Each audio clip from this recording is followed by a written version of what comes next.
you a song, let me give you a song, let me sing you a song, let me sing you a song. From dusk and dawn to the early morn, till the battle is gone.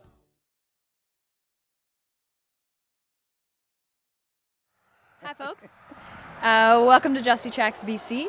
I'm Emma Joie with Mike Lightfoot, and we are here and so honored to be on Tsimshian land of the Kitsillas and Kitsim people in the city of Terrace. And Sharon Bryant has kindly agreed to do a land acknowledgement for us, and we are so grateful to be here and to have you welcome us. So thank you. Mm-hmm. Do you want to add? Thank you. Cook Sham.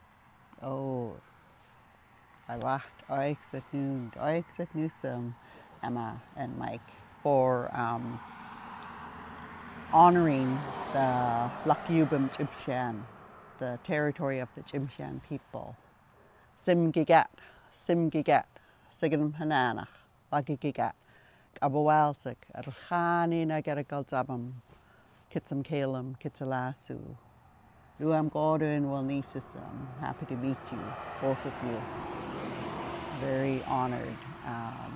Oix at Newsom for honoring the Lakubim Tsimshian territory of Kitsam Kalam, Kitsalas.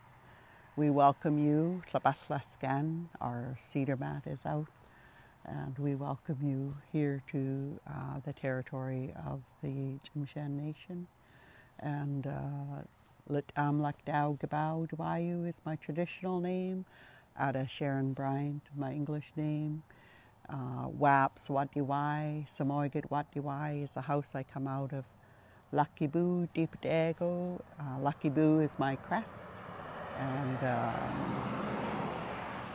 Kitsam Kalam, Ada Kitsalas, Ada Lakolams Diwawatu are the communities that I'm from. The nation is Tsimshian. Kitsam Kalam Diwal Togu. Kitsam Kalam is where I live. Oix at Newsom, Oix at Newsom. Waiwa. Thank you so much, Sharon. Mm-hmm. Thank you. You're welcome. A.L. Genu. You're welcome. From dusk and dawn to the early morn, till the battle is gone, till the battle is gone. Hitting on the road, I wanna bring you along. I wanna show you the world like it's never been shown. Hurt your heart was broke, so I'ma keep my own. If you take me home, please take me home. Always shifting, moving, changing, always thoughtful, rearranging, always far but somehow near, suspended, cloudy but still clear, pausing place, exchanging glances, avoiding all lost possible chances. We bring peace to what was whole, being mind, body, soul. Hey folks, welcome back to Justy Tracks BC. Yeah, have the absolute pleasure of sit down with Christian here from Shames Mountain Co-op. I'll let him speak to what his titles are, if he wants. Hi guys. Yeah, so I'm Christian Taberge, and I'm the general manager from Shames Mountain, which is owned and operated by my recreational mountain cooperative. This is the only ski hill in Canada that is owned and operated by a non-profit cooperative. That's a wild concept. What was the drive to make it a co-op? So this is a ski hill that's been here since the 1990s. Mm-hmm. Skiing's been a big part of Terrace for longer than that. There's all kinds of different ski hills and attempts at ski hills that have gone through the region. But in the 1980s, a local ski hill based around the Kitsam Kalam Reserve here in town closed its doors. They decided that there was not enough snow, too much rain at that altitude to continue operating. A number of local business owners decided to relocate that ski hill at a higher altitude up in the mountains, in the current Shames Mountain location, at a place where there was going to be limitless snow. And in that idea, the ski hill came to fruition. Shames was born from a number of business owners in town that had a dream of an incredible ski area that would draw tourism from all over the world. The reality is that Terrace is a far location. We're remote, about 15 hours from Vancouver. I imagine you guys would have had quite the drive. Oh, we didn't do a straight shot. We were all over before, but absolutely. And you'd have seen the different climatic zones that you drive through, and the realization that this is a very big diverse province. Mm-hmm. Because of that, this ski area really was kept to its local market. And with its local market, even though we do have an airport right in Terrace, it's a small airport, it was not able to sustain itself. Because of that, the ownership decided to put the ski hill for sale. And after 10 years of not being able to sell the facility, a group of owners in town that wanted to save their ski hill from closing, just regular citizens, decided to create a nonprofit cooperative with the goal of raising the funds to purchase the ski hill from its previous ownership. The asking price was $1.2 million.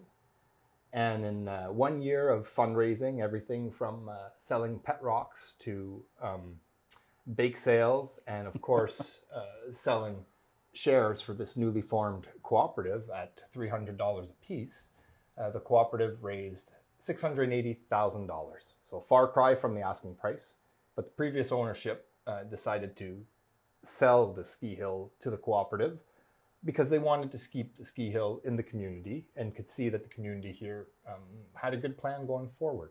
As a nonprofit cooperative, they would have access to grant funds to things that the previous ownership did not. The ski hill always managed to sustain itself operationally, but the capital costs and long-term maintenance costs were things that they just couldn't afford to keep going above and beyond just the basic operations of the ski hill. So the previous ownership decided to sell the ski hill to the co-op for $340,000. And that's a staggeringly low cost now for anybody who hears that, as our housing markets have exploded. Absolutely, yeah. $340,000 ski hill that the co-op purchased was, of course, a fixer-upper. For 10 years, the place had been for sale and slowly falling apart. We've put in a lot of work and effort since we've gotten here.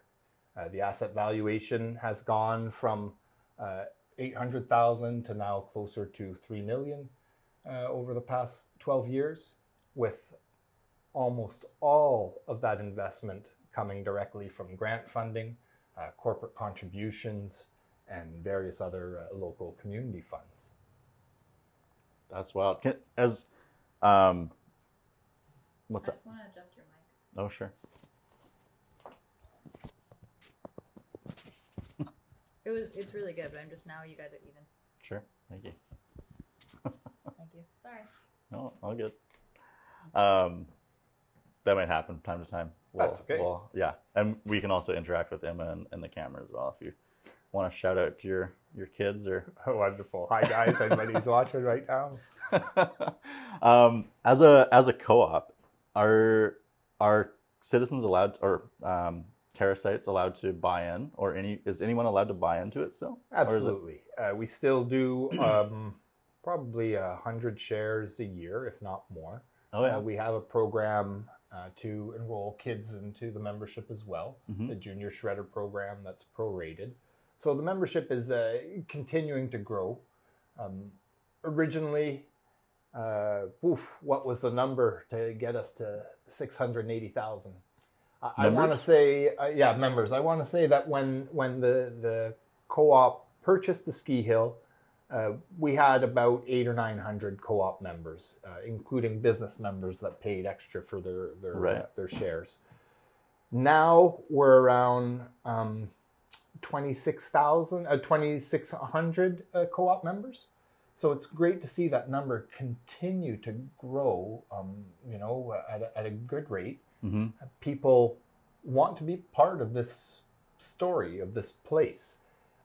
It's an area that builds a sense of community and involvement and ownership that reminds everybody of those kind of nostalgic first family ski experiences. Those are important, and it's a one of one. Like I don't think I've heard of a mountain co-op before. You're absolutely right. In Canada, it is the only one. There are other nonprofit cooperatives in the U.S. And there are other nonprofit ski areas in Canada that are owned by societies. A lot of our smaller ski areas run under those models, and those are just as important as this one. The small ski areas is really what creates the base for our industry. They're named feeder breeder areas as an industry term, and and it's exactly what they do. They create the skiers that will then take trips and discover the Whistlers and the Vales and the Lake Louises and the Fernies and Big Whites of our world. Yeah, I can remember the first ski hill I went to, and it definitely wasn't a huge mountain. And I still think of it fondly, but at the same time, it's my backyard where I started skiing and snowboarding, and that is like, that's what sticks with me every time I think, oh, I should go get back into the mountains and whatnot. And so I'm sure that having this in your backyard for the next generation of skiers and snowboarders is probably going to have the same thought process of like, oh, can't wait to head back to Shames Mountain again.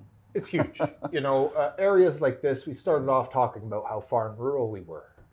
As a workforce attraction piece, having a world-class ski area such as this one right in our backyard is huge. The amount of folks that, professionals, doctors, accountants, lawyers, nurses, that have talked to me, engineers, saying that they're here because there's a ski area here that they can have fun at, raise their family, and not have the lineups and crowds of the larger areas.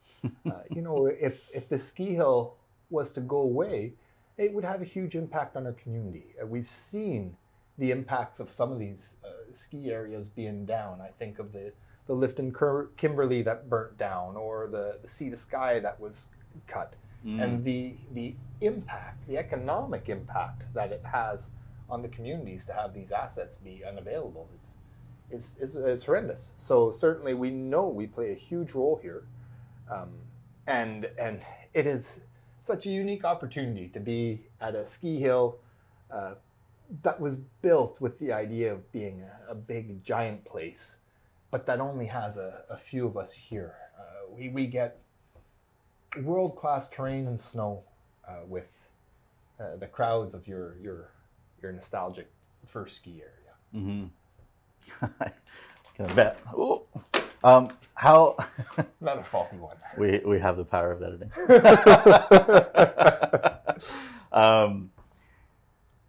What sort of work goes into a season?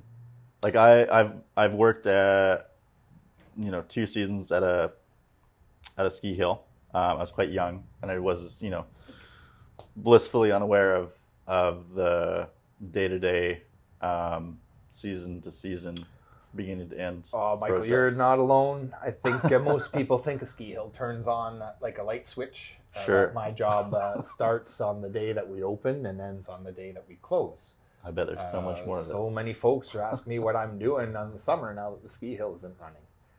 Well, our operating season is one part of our job.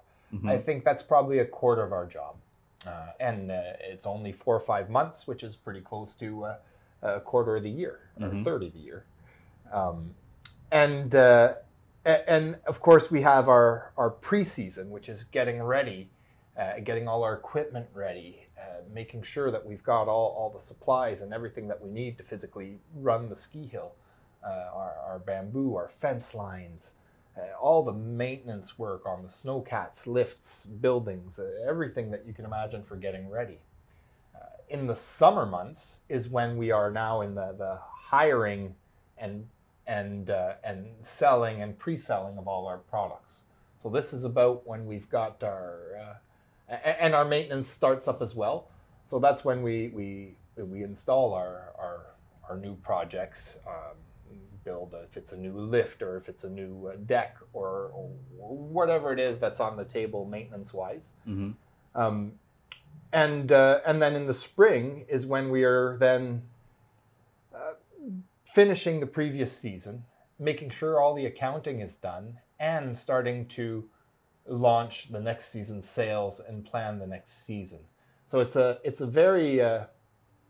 very interesting job for those that are involved in a year-round process, because it is like having 4 different jobs.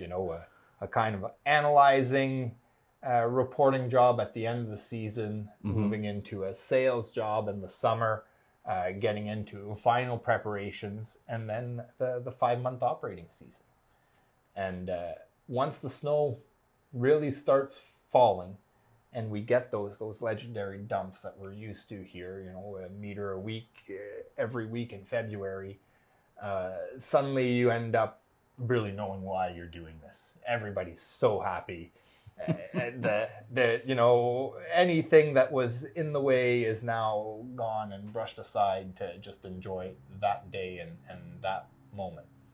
And in a place like this where we get that much snow, we get to hear very often, this is the best ski day of my life, or this is the most snow I've ever seen.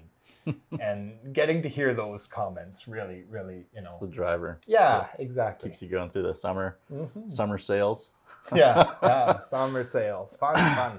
Convince people to buy snow when it's the sun's out. It's a strange world we live in. Yeah, I mean, you don't have to convince me very hard, usually.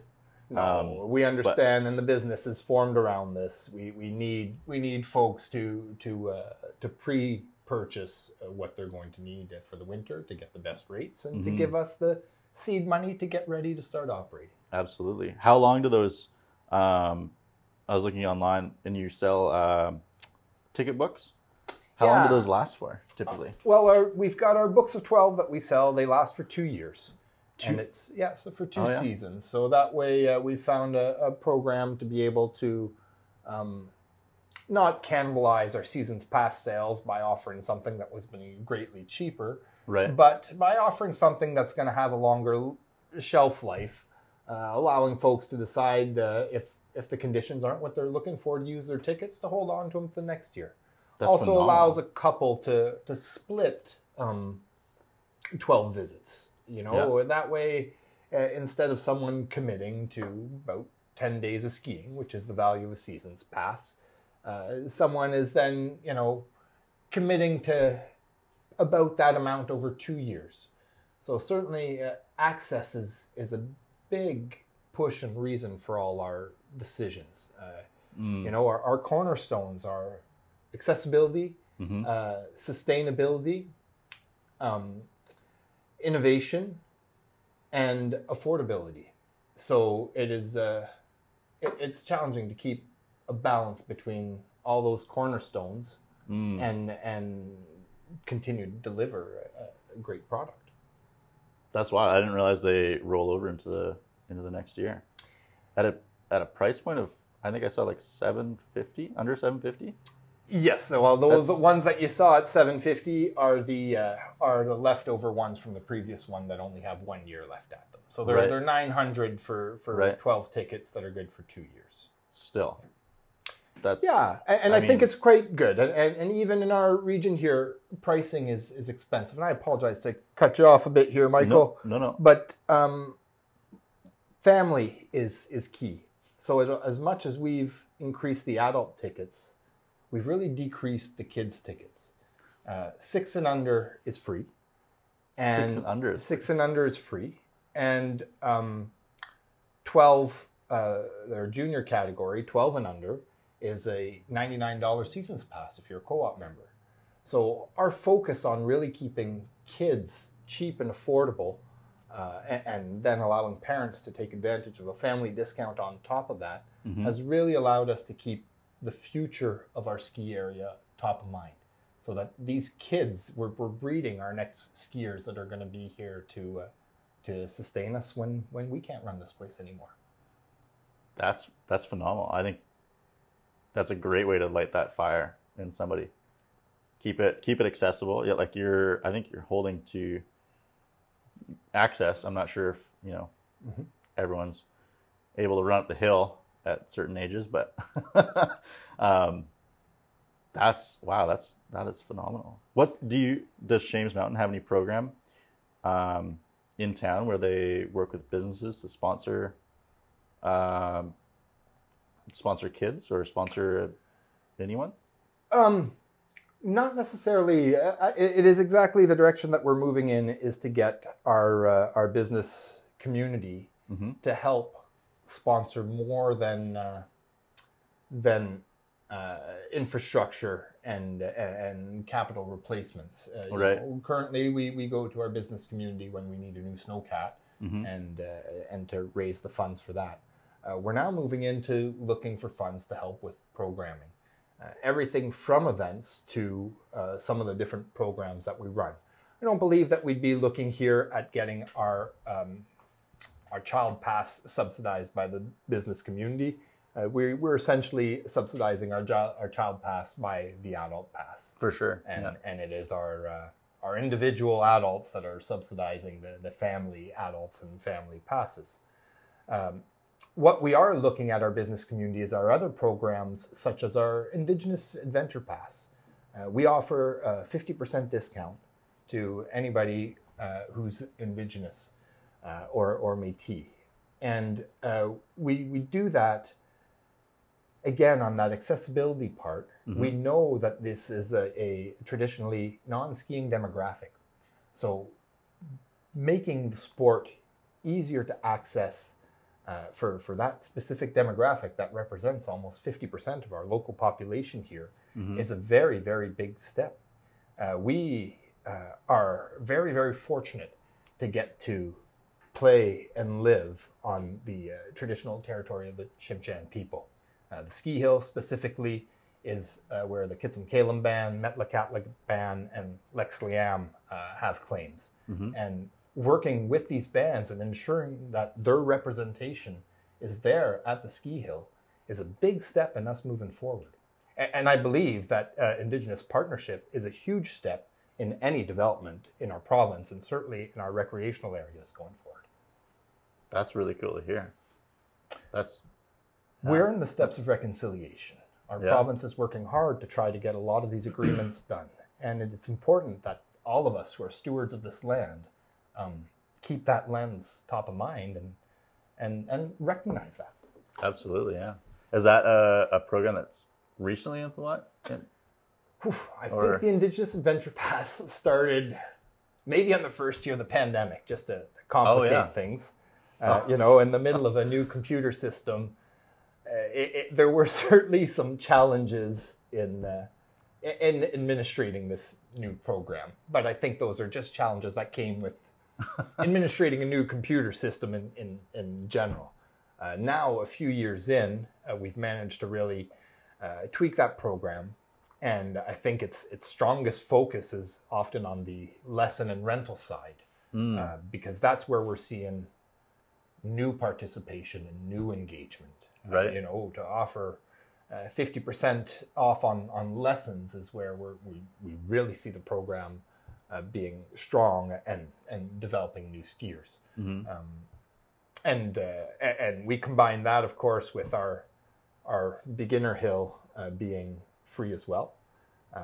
Through granting, we've installed a 300-foot covered conveyor lift, so a carpet lift, the magic carpets that you'll see at many ski areas. This one, of course, is designed to hold a 7-meter snow load, which is, you know, the rating that we have to have here. And I know people laugh, but those are numbers. That's like a astonished good laugh. Yeah. Like, we get staggering amounts of snow. I'm sorry to take that almost normal for us, but yeah, it's when you guys go and take a look at the mountain, you'll see that we've built a bomb shelter for a conveyor lift. I can only imagine. We'll go hide if there's some meteor strikes or something. And keeping that lift free, of course, has been another huge step in increasing participation, and from all walks of life. That beginner experience to just show up and try skiing shouldn't cost you an arm and a leg. And especially with kids, you may show up and manage to be there for a whole day. You may last 15 minutes until, you know, your child's not happy because his ski boots aren't fitting right, or because he's shy with his instructor. These are all realities of small children engaging in something new. So keeping that free has really, really made that introductory process of growing our skier base very successful. That's phenomenal. man, yeah, I wish my local ski hill did that. I don't think they'd. I don't know if they'd be into it though, but I can only imagine what's the feedback from the community's been.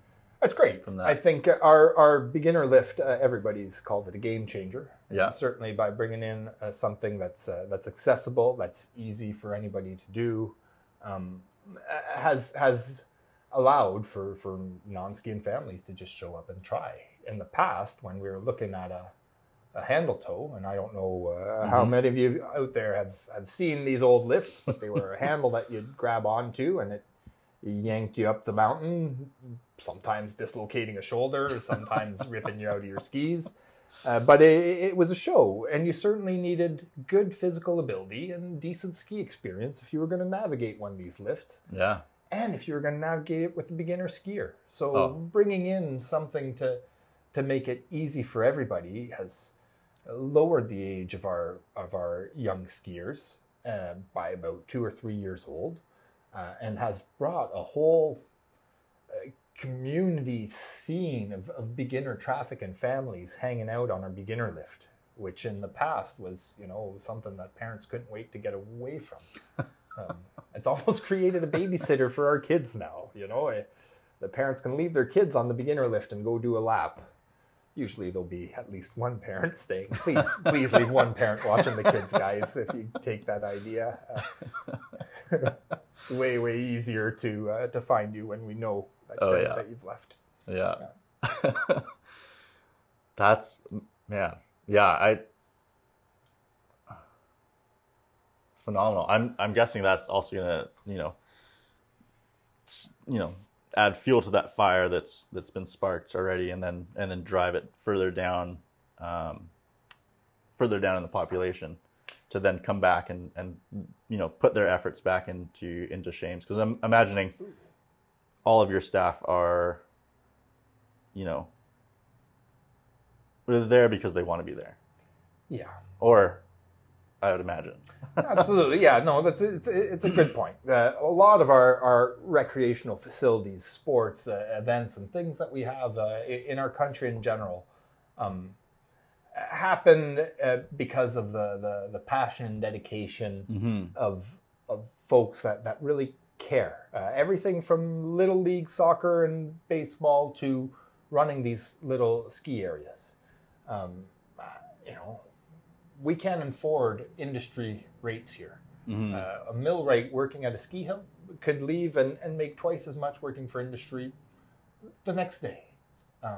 The people that stay working in industry is because they care about it, because they love seeing the smile of those kids and those poop-eating grin from the guy coming from a big powder run. The true joy and the in the moment joy that people feel is our reward, is the reason we do this. I mean, yeah. Obviously, hey, we got to pay the bills. We do have jobs, we get paid, and we are certainly looking at how can we continue to improve the working conditions for our staff. And it's certainly one of the big challenges moving forward is to continue to improve those working conditions, and of course keep the ski hill affordable.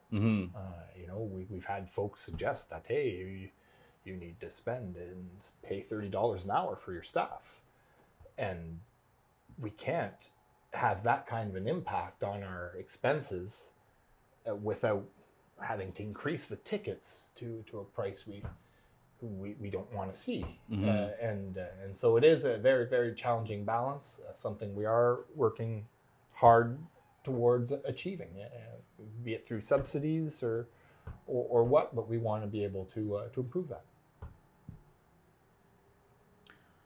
What sort of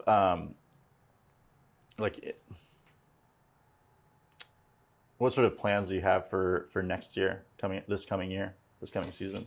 Yeah, so this coming season, of course, last year was a challenging one for us. This is the first year where we didn't have pandemic subsidies, right, to really help us get through.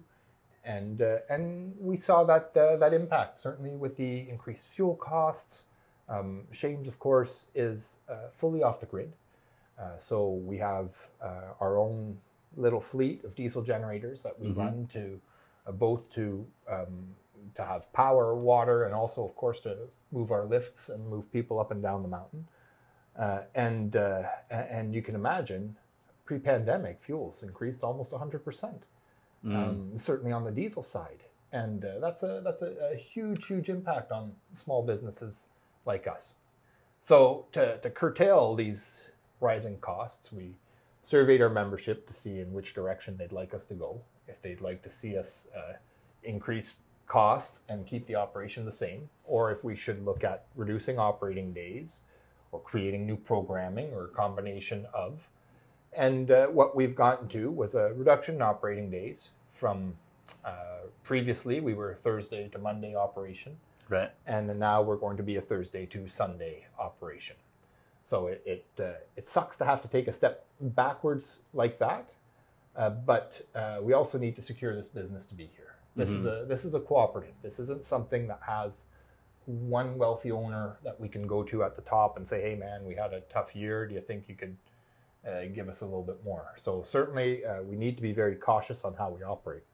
So reducing the operating days was one of our first steps moving forward, because on top of just the general inflation, we've had an increased minimum wage, which also has a big impact on our ski hill. Most ski hills are minimum wage employers for almost, I'd say 90% of their staff, for all the frontline workers. Generally speaking, of course, some are able to do much better, so those impacts moving forward, we knew we needed to do more. So we've created this year a seasons pass for tubing as well, so to have an addition to your seasons pass. We've also launching next week will be our dog seasons pass, seeing that so many of our locals have furry friends, and many of them come and visit the ski hill, be it to hang out in the parking lot during the ski day, or to go on uphill tours with skins in our non-lift operating times. Right. What we found is that there's a need for all our guests to be educated in what the rules are if you bring your dog. So we decided to create a dog pass as an opportunity for our guests to read and agree to our dog rules prior to visiting the ski area. And also because my mountain co-op dog tag is just going to be adorable, we decided that this would be a great little product to help us generate a little bit extra revenue. Other things that we're looking at is been some addition to our lesson programming, so that we're able to have, we've always offered a Discover skiing package, which is a 2-hour lesson with the equipment rental and lift ticket, focused on that very much beginner experience. So we've now created some new lesson programs to try to bring these new skiers back for a second and third visit. So a next step and a top step program to again try to continue to encourage that repeat visitation base. As much as we've got our Indigenous community, that is a large percentage of our family out here, we also have a very strong, growing East Indian community in Terrace, and that's coming largely through our college and university as students coming to Canada. And this to us is a big opportunity to showcase and have new Canadians discover what we do. And what's been quite clear forever is ski areas are fantastic at inviting skiers up. We don't have to do anything. We tell everybody, hey, it snowed this much, and people show up. For new Canadians who don't know what skiing's like, it's a much different presentation and ask. And certainly that's a whole new market that we're working towards inviting and engaging up at the ski hill. We also have a very unique situation here at Shames, where we have a ski area that only operates 4 days of the week and does not offer any night skiing. Combined with that, we have an area that like we discussed earlier, that has a lot of self-guided adventurers, people that want to discover and do things on their own. So we have a large community of uphill skiers, people that go ski touring and that use our facility to access the limitless backcountry around us, our parking lots and our groomed roads. And it certainly puts us in a bit of a predicament and a unique situation where, you know, at a bigger place, you would not be able to simply walk up the runs when the ski lifts aren't running. There are risks and hazards, everything from snowmaking equipment, snowmobiles, snowcats, winch cats, all the above. Now, of course, at Shames, we don't have that amount of hazards, but we have our own unique ones, everything from rope lines to excessive snow to avalanche dangers. And so for the last few years, we've started to set some rules and process around uphilling. And this year, it's something that we're looking at monetizing, both to exclude that liability and to help with the bottom line. So we're looking at not charging for access to the backcountry.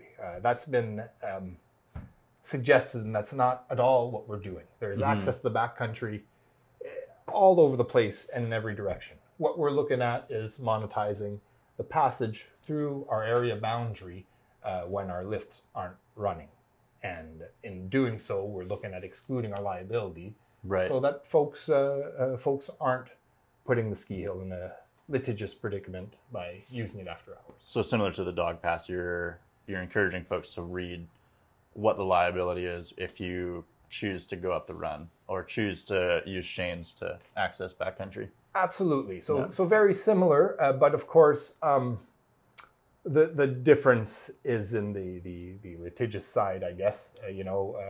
With dogs, we're looking at rules.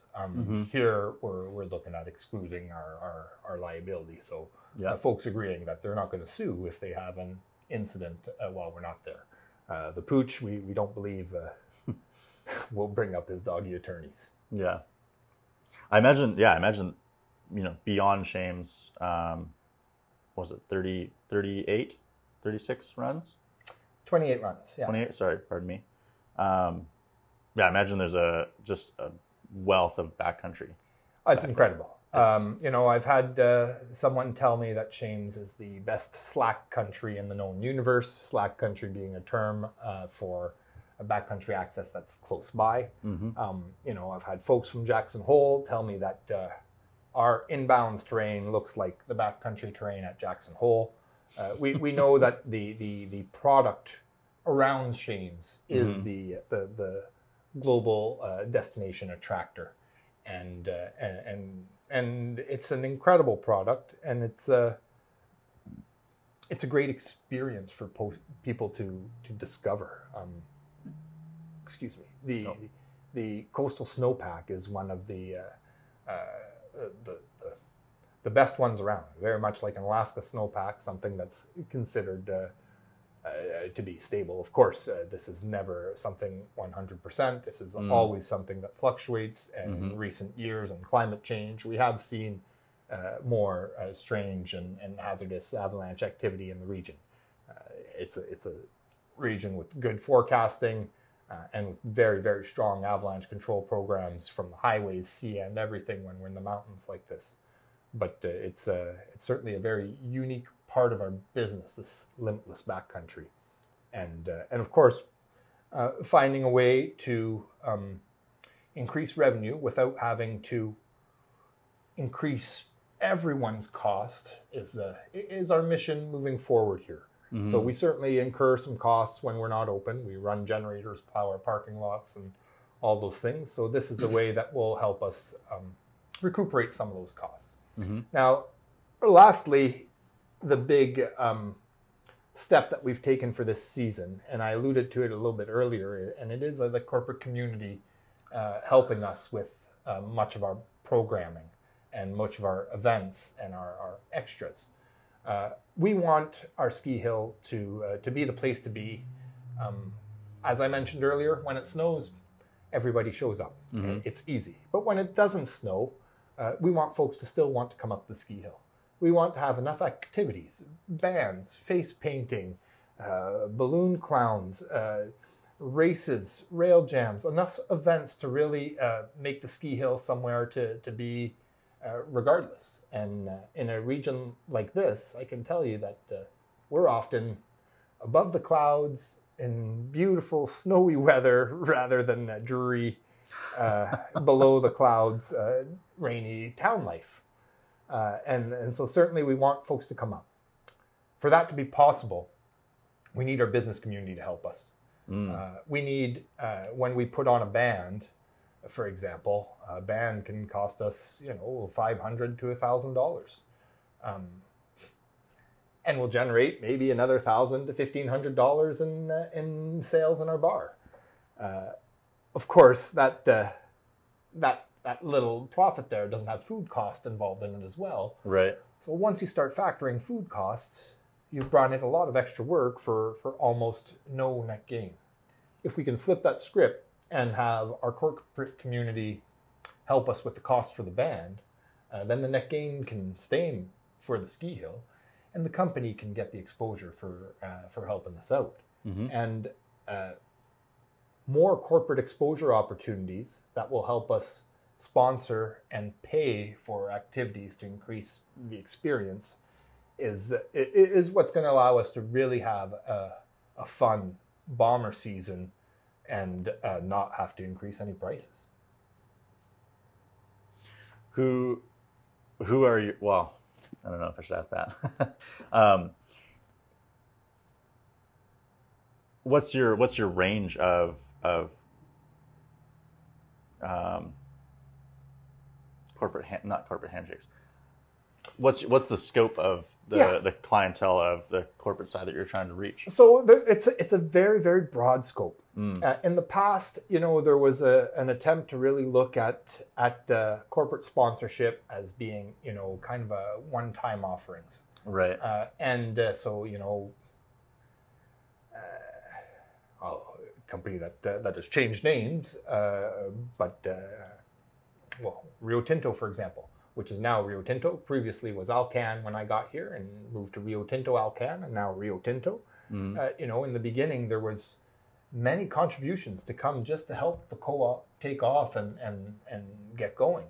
Now we're looking at a program of, instead of having large contributions that come every once in a while, of having many smaller contributions. So we're looking at the ski run colors as a kind of theme. So green level sponsor, blue level sponsor, black level sponsor, and double black level sponsors. And we're looking at things in the $500 to $5,000 range. So things that are going to be easier for companies to sponsor. If larger companies want to contribute $50,000, well, sure, they can pick $50,000 worth of our offerings that we have to help us support. And so far we know that there are a number of businesses that want to support us, want to do more, want to be involved. And we really believe that this is going to be a strong program moving forward. We need to give companies the visibility that they deserve. And with the amount of new businesses and companies in this region, we're a really good vessel to spread those new names around. Everything from our snow reports in the morning to our pricing boards, we have very good visibility in the region. So certainly we see this as a really good opportunity to showcase our community, the new corporate community that exists here, and as well make sure that everybody really has a good time and is involved. Of course, with these sponsorships, we're inviting this corporate community to come and be present. Lift tickets and those things come along with contributions to make sure that the guys have an opportunity to be here and see the fruits of their donations in action.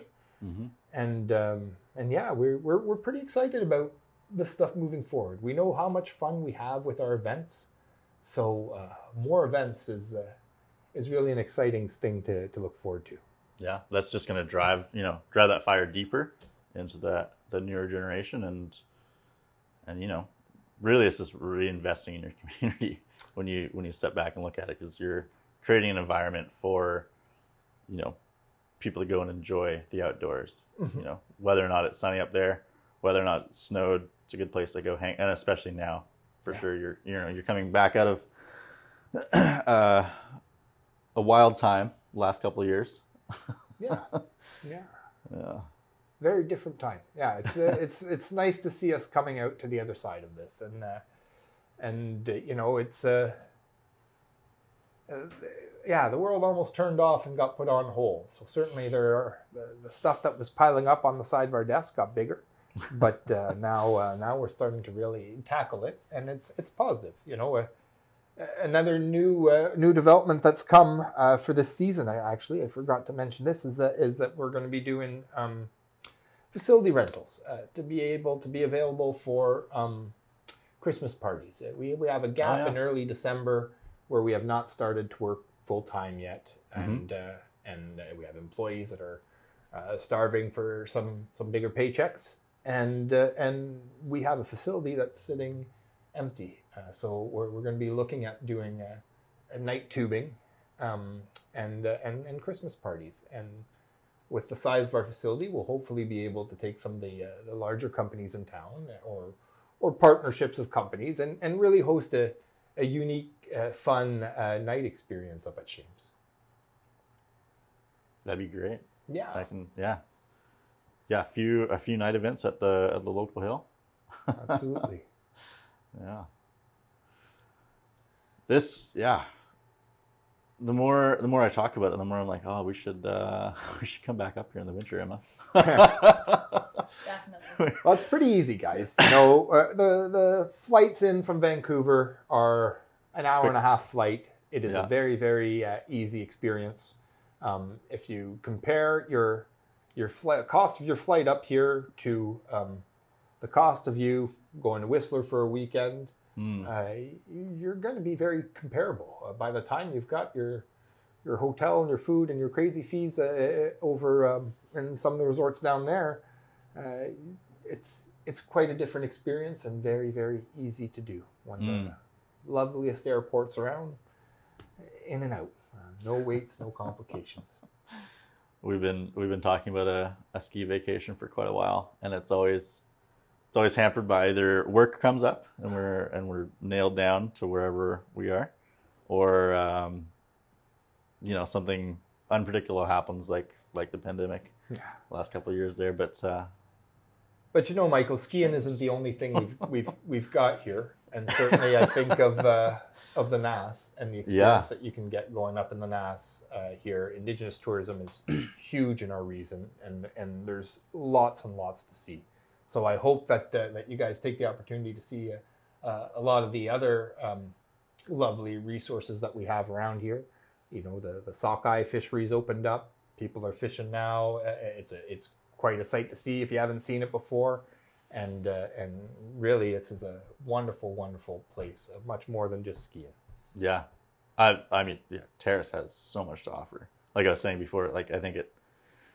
For me, for sure, and I think for Emma too, I can speak for her. She ticks all of her boxes that, you know, things that we're interested in are offered here in the Plenty, and you know, seems like it's changing, or that's at least what we've heard. Is, you know, it's changing a little bit, and it's for the better, and it's improving quite steadily. You know, we're both avid hikers and love to get out on the mountain, but also at the same time, you know, recently started fishing, and so that sockeye, the skeiner right there, and not only that, but like also there's really rich culture here as well, and you know,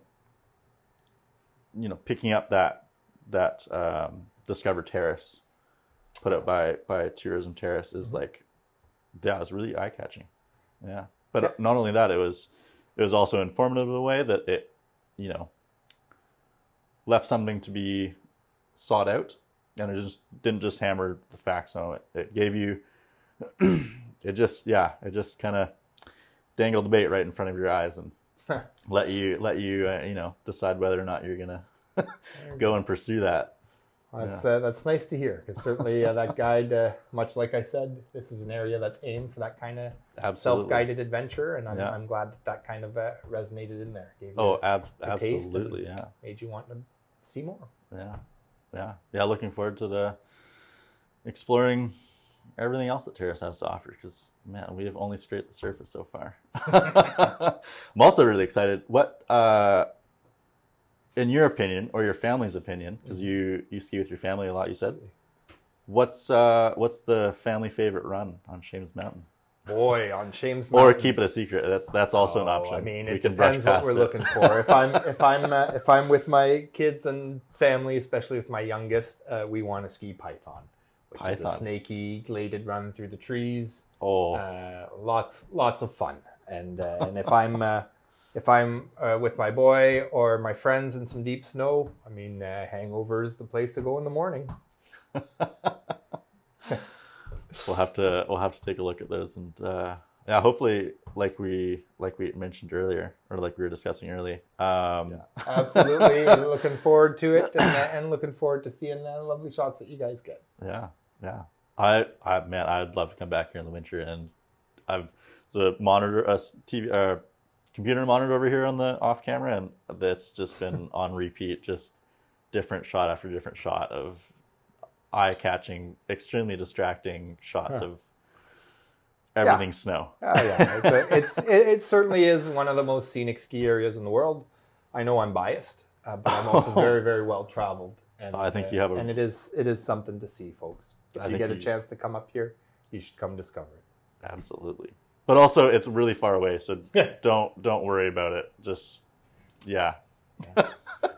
It's interesting, eh? You know, we actually offer 50% off to pass holders from any other mountain. That's our reciprocal agreement. Mountain. We are far enough from everywhere that we really welcome our guests and our visitors here. Obviously, this isn't something that's reciprocated by many other mountains, but it is. It's something that we've offered to people to come up here, and most people don't know till they get here, and are very happy to find that out. And it's certainly something that we're trying to work on. As we mentioned earlier, we don't want to have to keep increasing our prices, and finding exterior revenue to come in and help it helps with that. Absolutely does. Well, I think that was the feather on the scales that didn't need to be tipped with much more than a breath. So there you go. Is there anything else that we haven't touched on that you'd like to highlight about Shames, or? Oh boy, whatever I think of, I'll put in the comments on your social media feeds when the stuff comes up, guys. It was an absolute pleasure. Thanks, Mike. Yeah. Absolutely. Christian, thank you so much. Thanks for joining us. Yeah, I'd really like to go and check it out when it's clad in snow. But, summer months are... you guys will get quite the view when you're up there. Yeah. And I think you're probably getting right in the beginning of blueberry season, so make sure you got a good little container. Right. The Blueberry Festival. Yeah, that's going to be in a couple weeks here. Yeah. But even, there'll be blueberries everywhere. Emma's waving goodbye. See you later, guys. Thanks, folks. Thanks for the time.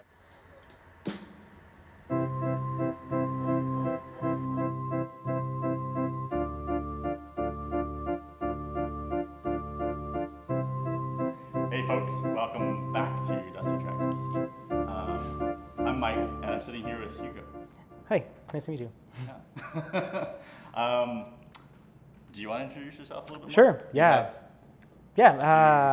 My name is Hugo. I live in Terrace. I'm originally from Montreal, but fell in love with the BC mountains as soon as I saw them. So, hard not to. Right. Yeah. It's pretty epic out here. Yeah. But I moved here from Montreal, and I came here originally for a ski job. For Northern Escape for cat driving, and then when I first landed on That's right. Yeah, and then I saw copper, and then I was like, whoa, like this thing needs to be climbed. And Copper's the one that when you drive into Terrace, it's on your left? Yeah, exactly. Yeah, just on your left, and it's. Anyways, you could like it shows that there's a lot of roots, but at the same time, it's pretty wild out there. There's just a lot of trees, a lot of moss, a lot of cleaning to be done. So I just didn't I didn't know if there was climbers, but I was like, it has to if there's that many roots. That good. Exactly. So I inquired all summer after the season to see if there was any climbers, and I didn't find that many. There's like 5 or 10, but they're kind of sparsed out. Some in Rupert, some in Smithers, some here. And not anything. There's like a couple Facebook groups to get in contact. But the climbers here, as anything in the north, people are just crushers. They like in biking and climbing and ice climbing. Anyone, if you're joining that group, like it's almost a little bit intimidating sometimes because people are so good at it, you know? There's just a small niche circle of very talented individuals. So yeah, but I just kind of like joined it and then fell in love with the place and found my wife here and decided to make this my home. Yeah, that's with places like Terrace, similar to the remote, it's this either you're born into it, I find, or it's at a level where you need to progress in your backyard, wherever that is, and then looking for that next challenge of like just like the raw, pushing yourself past that raw limit of like, I've mastered or not mastered, but like I've grown comfortable in my backyard and I want to explore a little bit more. And then you come out here and it's a beautiful, rugged terrain that you need to have some pretty solid base skills to enjoy. It's raw. It's really raw here. And like growing up, back home, I was always in the woods. My parents had a maple syrup farm, but so I was always outside, like chopping with my dad or just being in the street. But there was bears, tracks. I'd never seen a bear out there.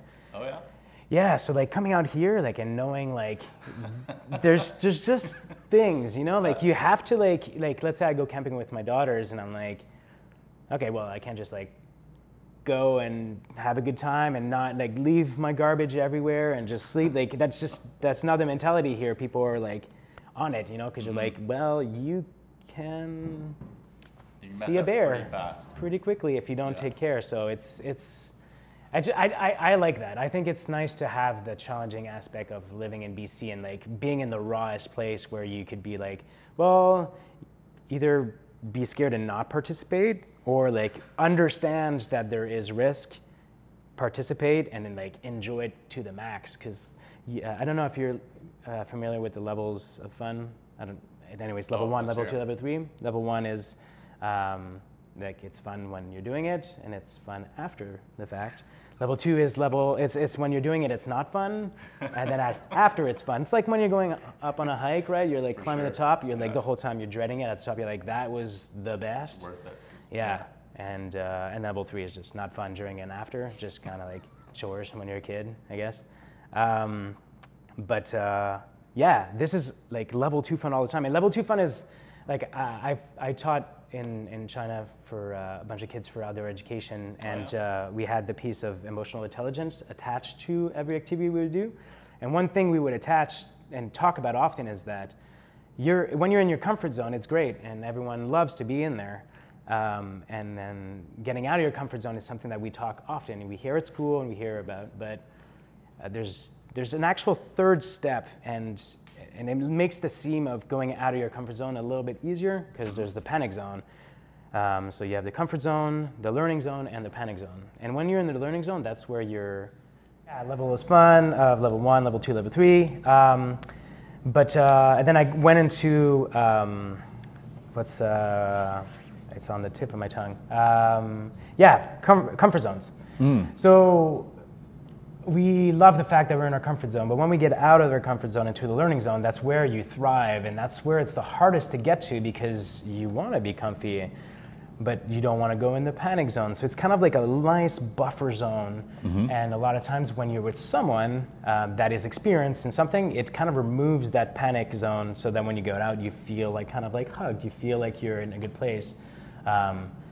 But in Terrace, that's the thing. Like, there was nothing about that. Like, you would go out here, and like before I wrote this guidebook, there was a website that had the information. But when you're rock climbing, you're disconnected. You're grounded. You're not on your phone. You're literally like looking at nature, and you're thinking like, what's the path of least resistance to go up this mountain? Like, how can I challenge myself to get up there? Not by looking at a website, and the website was like very just a gong show.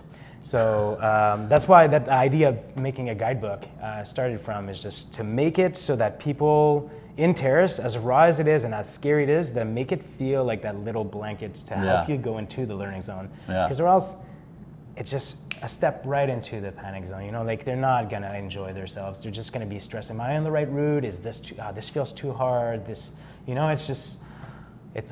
That is a really good explanation. That is, to a T. Because usually that's when you, like you're saying, you progress the most, is when you have that buddy to rely on that's maybe a little bit better than you. Exactly. And they force you to, they encourage you to, try something that you're not super comfortable with and you wouldn't do on your own. Or if you're, out exploring whatever the activity is with people that are not a little bit inexperienced than you, then you become that piece of knowledge out there with them. A new mentor that can possibly help the new generation. Exactly, yeah. So if imagine when you showed up in Terrace here and,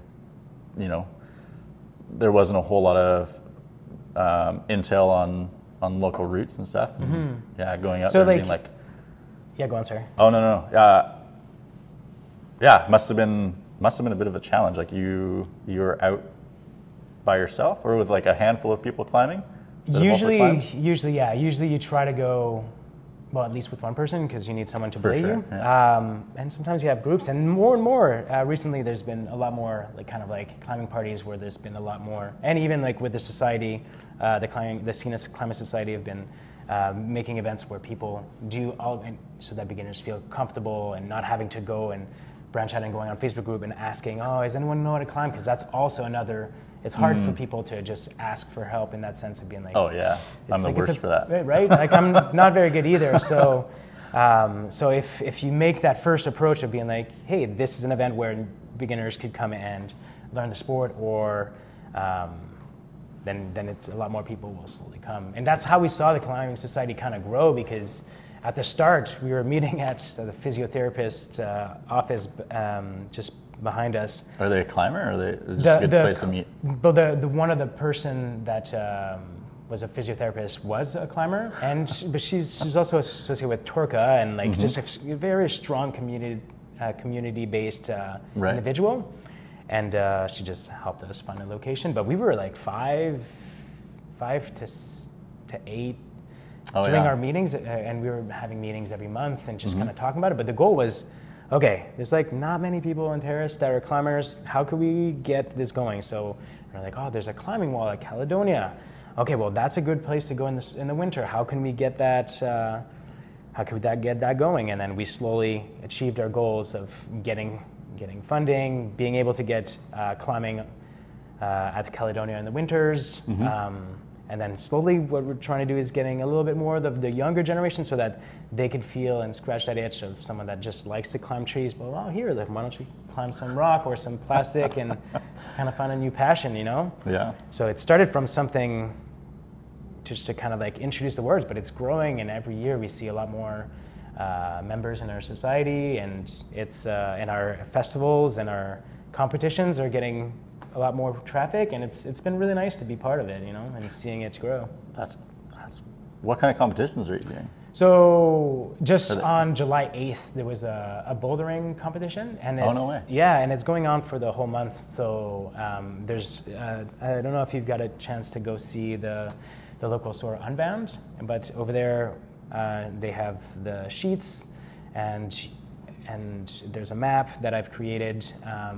And took pictures, so it's very clear. And all the boulders are at Copper Mountain, where the big cliff is, but at the base, so it would be bouldering. And bouldering is kind of nice because people don't feel like they need to invest in so much to be able to practice the sport.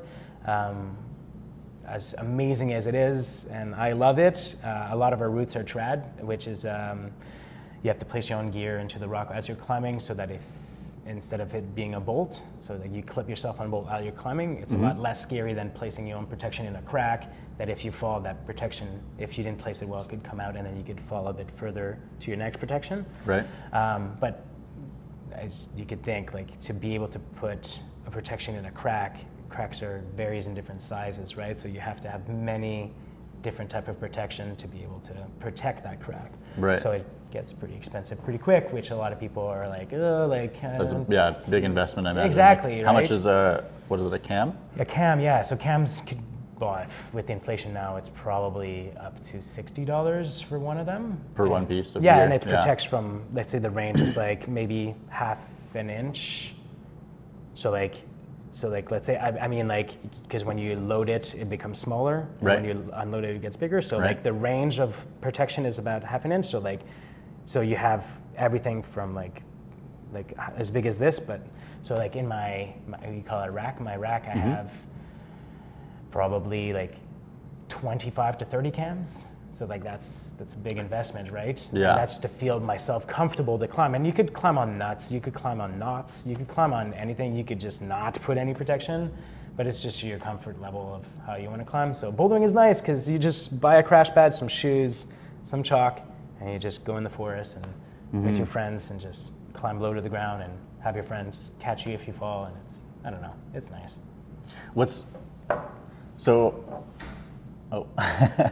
No, we're good. Yeah. I know a little bit about rock climbing, but I wouldn't say I'm an expert. Yep. But what's the biggest difference between, what would it be? Trad climbing, which is placing your own gear. Yep. Bolt climbing and bouldering. Okay, so the biggest difference is that, so when we could use this, actually, this book as like an example. So when you're climbing trad, you're looking at the weakness of the rock. So this would be a whole rock, and you're looking at the weakness, and you're placing kind of like, you're climbing, and then there's a hole there. I could put a cam, you put it in, and then you'll clip yourself to that. So the rope will go from the ground to yourself. And then as you're climbing higher, it kind of like protects you. So if you fall, you'd fall like this, right? Like right. You'd be protected. With bolts, it's the same thing, but you don't have to have the protection like of the rock. So you can have a blank, just like a face that's just smooth, no cracks or anything, and you could climb on it because someone drilled it. And then you just put a quick draw, which is a carabiner with a webbing with another carabiner, and you just take a rope and you clip it. But that's also like pretty intimidating because if you fall, you also have a big fall because if you're about, let's use math, if you're a meter on top of the last bolt and you fall, so you'll fall that 1 meter, 2 meters, and the stretch of the rope. So you'll fall about 3 meters. So like having a free fall of 3 meters when you're falling is something that I find amazing, but not everyone finds amazing.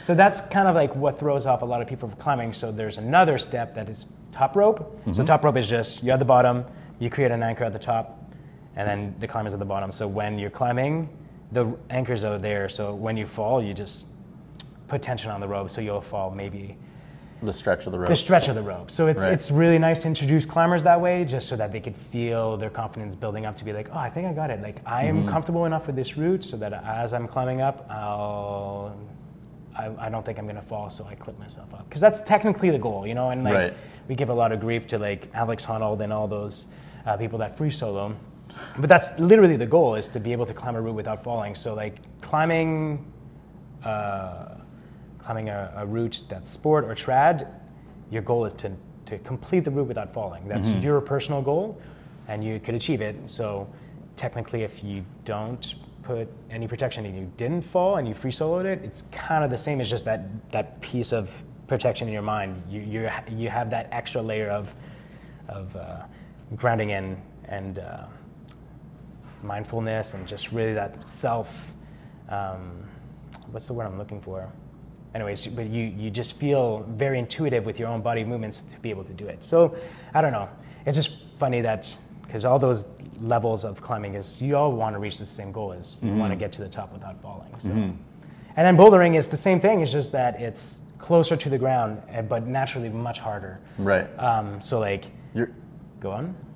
well, I think you'd probably explain this a little bit better, but bouldering is like being able to be, you know, if you take away the boulder, you're working on this piece of most likely overhang or anything. Anything, yeah. And it's a piece of the puzzle that's been removed from the height. So you're not having to worry about, you know, investing a whole lot besides crash pads or chalk or shoes. Yeah, that's right? exactly it. And it's naturally a little bit harder because how the climbing world works is in America, not in Europe. It's numbers. So it's 1 to 5 is your hiking scale. If it's 1, you're walking on asphalt. 2, you're walking in a place that there's a bit of uneven surfaces. 3, it's a little bit steep and uneven surfaces. 4, it's steep, but if you fall, you're going to come to a stop. 5 is it's steep. If you fall, you're going to come down to the base of where you've started climbing. So that's where the 5-point number comes from in climbing. Right. And then you have from 1 to 16. Where are they at now? 15C, I think. Yeah, so there's a huge number after. So, but 5.1 to 5.7 is like beginner area. That's where you'd bring people to start, just because it's all the holds are there. It's easier for them to go. And there's a couple areas in town, Candy Box, the Loft. At Onion Lake, there's a couple as well, but that's usually where a lot of people bring beginners just to get them to try. Yeah. And Candy Box is so nice because you have a nice view of Terrace. It's kind of nice and open, and yeah, there's about 12 routes, like all lined, and it's flat. So it's really nice, a great place to bring beginners. So those like top ropeable or bolted? Yeah, bolted and you routes? could walk up the top, and you could just set up, and it's easy to transfer the anchors if you want to try something new. It's great. The only thing is that it's a little bit slabby, which means that there's not a lot of holds. You have to learn to trust your feet a lot, which is a little bit harder, because when you usually get someone to climb, you're not like, trust that foot, you smear, like go on the rock. It's just Terrace is interesting for climbing and beginners. It's an ongoing battle that we're just trying to find the sacred, perfect beginner crag. That's like everyone's been looking for it. We haven't gone in that yet, but yeah. So, but bouldering, that is the easiest boulder starts. It's at 5'10". Okay. So like you can see that you've removed 10 degrees already before. So like for someone to start bouldering is very demoralizing at first as well, because it's hard. Like the beginner would not go and climb a 5'10". It would be very, very challenging for them. So what we've been doing, and I've been trying to develop a lot for bouldering, is just developing like very easy boulders for people to just climb a rock, just touch a rock, just try to, even if it's easy, who cares? Just that's the fact that you're achieving a small goal. Or if it's a rock that's like extremely easy, it doesn't matter. Like and that's actually, this is a little bit of a sidestep, but like I love the climbing society because people are not really attached to grade, and like just the fun of climbing a route is fun in itself, that there's no one's really, if I would go and be at Candy Box and I see someone climb a route that I've climbed thousands of times and it's extremely easy for me, I'm not gonna look at it as like I can climb that, that's easy. No, I'm like super stoked for that person because I know how it makes me feel to climb that route. So I love the climbing community because of that. Like I've surfed a lot across the world as well, and that degree of comradeship and like community based is completely removed, because you have a wave and it's gone. Like it's not going to repeat itself in a way that it's similar. You have that chance to take it, and a lot of time people are like, "That's mine. I want to do it. I don't want you to go." So that's what removed myself from like that whole sport as a whole. But climbing, it's just so nice. I was climbing in Red River Gorge in the United States, and I was climbing with climbers that I watch on TV, like making movies, and they were so nice. And like I was on a climb they could probably do blindfold, and they were so excited for me to be on there. They're like, "That route is so sweet," and I was like, you're talking to me. But I just love it. I just think it's like such a nice community, and that's really what attached me to the sport in the first place. And I'm just so happy to see that it doesn't matter where you are in the world, like it really transfers, and Terrace is a great place for that, because you can, every climber and that I get a chance to meet or get to experience to climb with are all in the same mindset. So it's really nice. Yeah, I think Emma and I can attest to that. It's, we haven't been here for more than a week, and we've ran into, quite a handful of people. Some of them recurring for sure, and they're all like talking up their buddies, and a lot of them know each other, right? And like, you came up with, we did an interview with Shames Mountain, and Christian was like, "Oh yeah, Hugo, he's like a rock star. Drove cat for quite a while." Yeah. And it's always good to hear that within a sport that from the outside looks or is intimidating, especially, well, like there's multiple aspects of the intimidation for sure. Absolutely. But just even getting over that gear buy or that gear purchase, there's one element of it. But at the same time, it just seems like a super friendly, open community of like people that are gunning for their buddies, even if they've never met you before. Yeah, just like, absolutely. Yeah. It's so nice. I like that's another reason why I loved Terrace, and it's just I grew up in Montreal, big place, and like it's segregated into like smaller communities, and people kind of know themselves in the community, and it's nice. But then when you go out in like downtown Montreal, it's like a zoo out there. No one knows each other. Like people kind of don't look at each other. And then I came here. Well, I traveled the world, and I've been in different places, and people are super sweet everywhere else, and they're all lovely.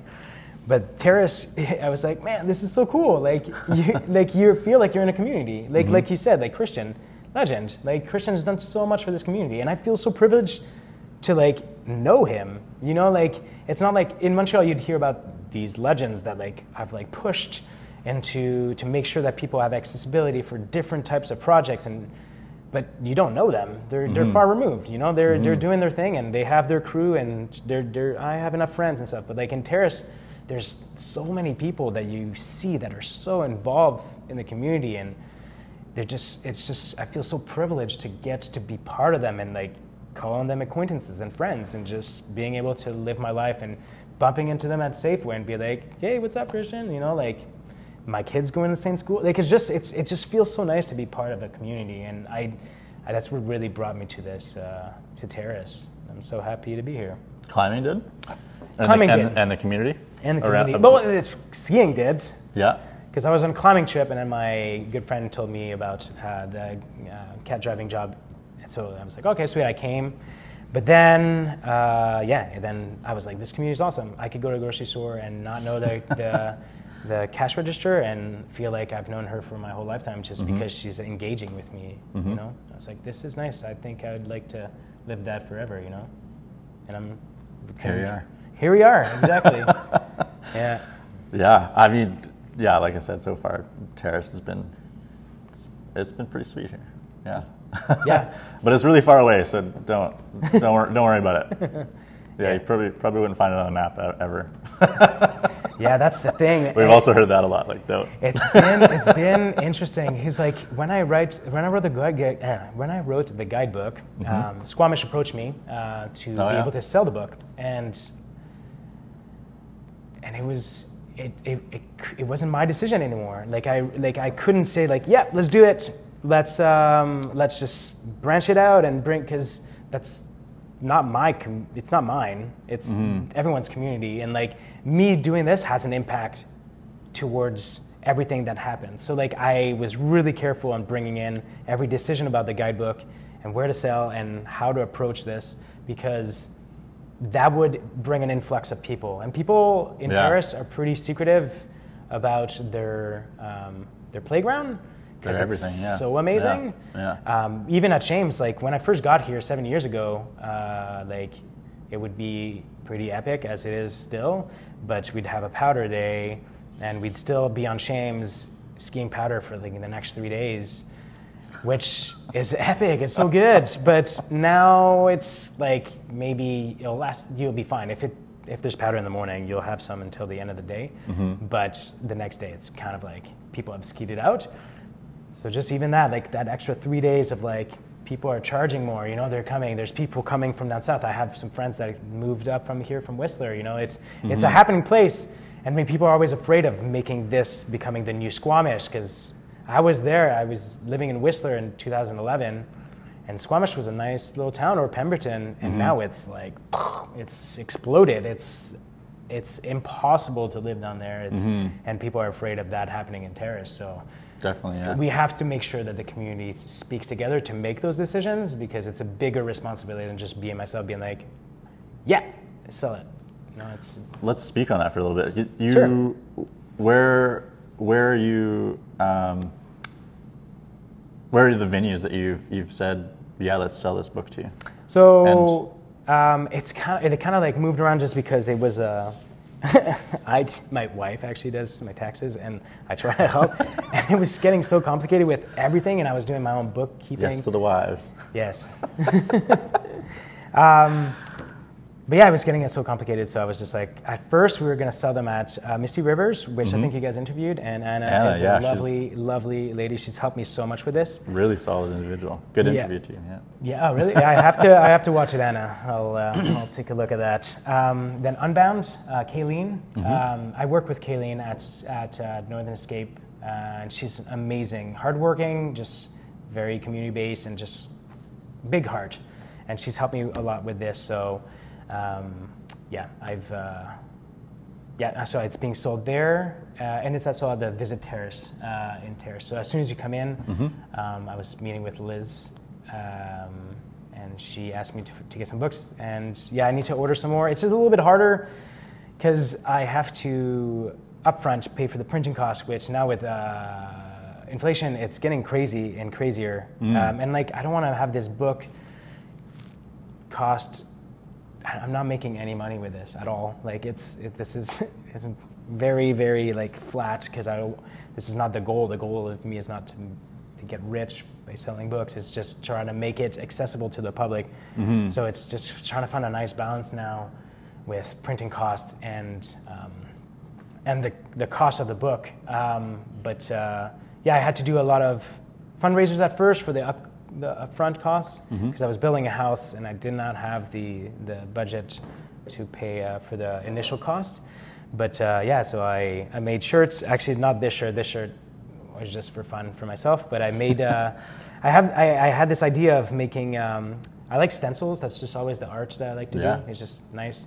But I made a stencil of a local climber called Chris Pucci climbing up the highway between here and Prince Rupert on like a really amazing picture. So I made a stencil of that, and then and put this logo up here, and I sold the shirts and Unbound bought them, and it's being for sale at Unbound. And then once that's done, I'm going to ask the community for another cool picture, and I'm going to make another stencil so that people could be like, oh, there's Tim on the shirt, you know, like, oh. And so it's going to bring the community a little bit this way, and just kind of give me a little bit of funds to be able to upfront pay for the printing costs. So it's just been really nice to try to problem solve in a way to find different ways to find money to print the costs. And there was a GoFundMe that like I did not want to do in the first place, but because I felt really strange about asking for money. Yeah, it goes back to that like asking for help thing. Yeah, that you're talking about. Yeah, exactly, and it's so hard. But a lot of people were really great about it. Even my counselor was saying like, hey, you're not forcing anyone to like give you money. Like if they want to, they're giving it. Yeah, and that helped a lot. But yeah, it was very successful, and that helped out a lot. And the community had I'm sure that shows a small fraction of the community, not just within the rock climbing community, but like your community here in Terrace. Yeah, of people that are, you know, like I said, a small portion of them. I'm sure there's another big portion of people that are behind you, man. Yeah, for sure. And I love that about BC. Like I grew up in Quebec, not the same. Like I love the fact that in BC people are like, you have a project, how can I help? Like let's do it. In Quebec, people, I had a hard time because you had a project and people were like, whoa, that's hard. That's gonna be hard. Why are you doing this? Wow, you're gonna be tired. Like I'm like, yeah, just help me. This is different. different mentality. Right. And that's what I love about BC is people are like, oh, what? You're writing a book? How can I help? You need me to like watch the kids? I'm like, sure. I mean, that helps. Yeah. Do they climb? My kids? Yeah. Yeah, they do. Yeah. Less and less because there's different things happening. But they like bouldering more because there's something with like being attached on a rope. As what we were talking about, like you have that mindset of being like, I'm gonna fall, like this is high. But like my kid would be climbing on this rock on a rope, and they say, oh, I'm scared, I'm gonna come down. I'm like, okay, let's come down. And then when they're not on the rope, they'll climb a boulder that's twice as high. I'm like, you're not attached. And they're like, yeah, it's good. I'm like, cool, like you're good, you know. Like it's a funny mindset being attached to gear and having like forced the intuition of like I am attached now. Yeah. It makes a possibility, and maybe that, like for me, like I did a little bit of climbing with my brothers early on in my childhood, and I was like, yeah, no, I could climb to the top of any tree, but as soon as I put that harness on and tied in, and I was like, ooh, this is scary. Because then it's like the possibility of like, you know, you could, I guess, push yourself more, and then have that option of failing. Yeah. And I mean, there are repercussions from it for sure. Yeah. But like, that's the thing. Funny. Like, it's a mind. You're gonna fall, but you're gonna fall like pretty like small. But it's still that mindset. Like you're on a face. Like there's nothing behind you. You feel like you're gonna fall in the void. You know, when you're climbing a tree, you feel hugged. There's a branch here. Like there's things around you. Like if you fall, you're like, I'm not gonna fall. I'm gonna fall on the branches, and I'm gonna be fine. You know, you feel protected almost. But I mean, branches are pretty hard, but you're definitely gonna fall down. Like, but it just feels more secure for some reason. Yeah. But it's not really. Yeah. I don't know. It's an interesting mindset. Yeah. Yeah. How? Because I'm guessing while you're creating this book. And probably to this day too, while you're living in Terrace, what's the community feedback from climbing from the First Nations point of view? Oh, that's interesting. Yeah, I haven't really had that much of an interaction myself with communities. There is one individual that does guiding for climbing. Oh, yeah. It comes once a year in the summer, and it gets booked up really quickly. But that's the thing that we're missing in Terrace is like, because you need to have a ticket, your ACMG guiding ticket. To lead climbs? To be with a group, just because it's the same thing, like liability-wise, like if anything happens and you don't have your ticket, it could be a nightmare. Yeah. So bringing schools and bringing things, like you can't. Which is unfortunate because like I have done it in the past so many times in China or Thailand where like you could make sure that the system is as secure as possible. But it would be nice. It would be nice because we could bring like First Nation elementary schools and just kind of work on teaching different like parts of their culture while climbing, you know, like just have someone come and just kind of teach them about nature and grounding yourselves, even just maybe like climbing barefoot. I don't know, just there's an element that's missing where like, because for sure in any culture people were climbing 100% less safely than now because they were just doing it, you know? And it'd be cool to spark maybe that interest in that one out of like 10 child that like did not know they have it in him, but like deep down and it's just ingrained into something that they really like. Whenever I walk and I see a rock, I kind of have to touch it. I like the feeling of like that rock. And it just feels nice to me. It feels like I'm grounded and there's not many places. My mind's a very active place, and it's very hard for myself to calm myself down. And like rock climbing is my safe zone. It's the place where like I don't have my brain. That is not the capacity of thinking and everything else. I'm just thinking of like I'm climbing, and I'm really in the moment, and I get in the zone, and my breathing slows down, time slows down. I feel like the microscopic texture of the rock. It's such an amazing feeling, and like I would love to make sure that maybe even that 1 out of 100 people that comes climbing with me has that experience. I'd be like, wow, I'm so happy I got to share that with you, you know? So I don't know. That's the goal, you know? The Skinny Climbing Society is just to branch it out and make it accessible to as many people. Yeah. In the hopes of sparking an interest, you know? What was the ticket again? Sorry? The climbing certificate? ACMG. Do you have your ACMG? No, I don't. No? I don't know. It's something. It's really hard, but it's usually something for skiing. That's usually the skiers have that. People that like heli ski guide or just guide for skis. They have that, and it's a hard course. It's not easy, and a lot of people will spend their whole lives trying to pass a test because it has to go on like dialed on. I don't know what it is for climbing. I've never inquired about it, but it would be nice to have someone in town to be able to take out groups because that'd be a cool program, right? Yeah, because I mean, like you're saying, like it's busy up there, and then when you get out in the forest and eventually stand at the bottom of that rock, I imagine like things slow down. Yeah, it changes your mindset. You're like you're just focused on this like puzzle, like you're saying. Exactly.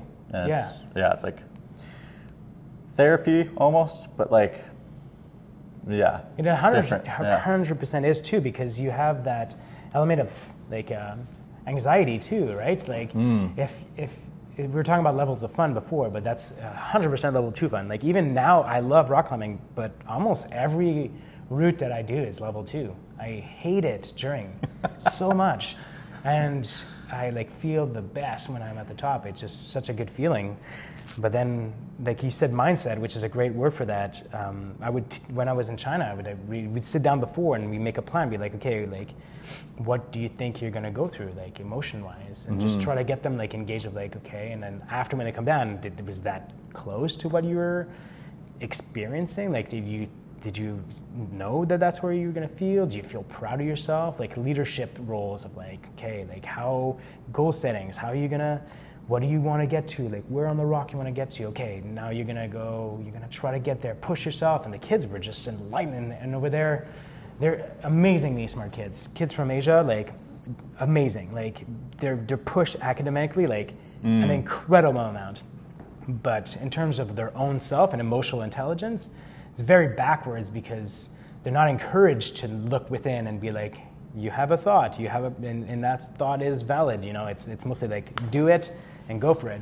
So break these kids' emotion and get them to actually feel and be like, holy, like, I never thought I could do that. And now and you could see it was so amazing. And it's the same here, obviously on a small level. There's just kids here are a lot more intelligent, emotionally intelligent, where you could have a pretty deep conversation with them about their own emotions. But it'd be awesome to just get them to experience it as well, That'd be really cool. I think that'd be a great avenue and a great opportunity for somebody. For sure. Absolutely. Just spike the camera a little bit there. Yeah, I mean, having all these options within your own backyard must be hard to. Anything. Must be hard to choose from too, though. It is actually. Yeah, you're right. Actually. Yeah, you're like, oh, I've got a bike, and maybe I'm fortunate enough to have 2 bikes that allows me to do just that much more on 2 wheels, and then like if you're fortunate enough to ski, like it's hard just to have one set, and you're super fortunate just to have that one set, and then progressing past that, you're like. Yeah, and then all of a sudden you have all these hobbies and you're... That's it. Yeah. And torn in all these different ways. Exactly, and then picking and choosing in between, like, what do you want to invest your time in? It makes it really challenging. that's what's nice in the winter when you have skiing, because you have sledding and skiing, which go hand in hand, which you could do both, because over here we're pretty amazingly lucky to have all these access road that brings us to all these mountains that you could sled up and then tour up the mountains.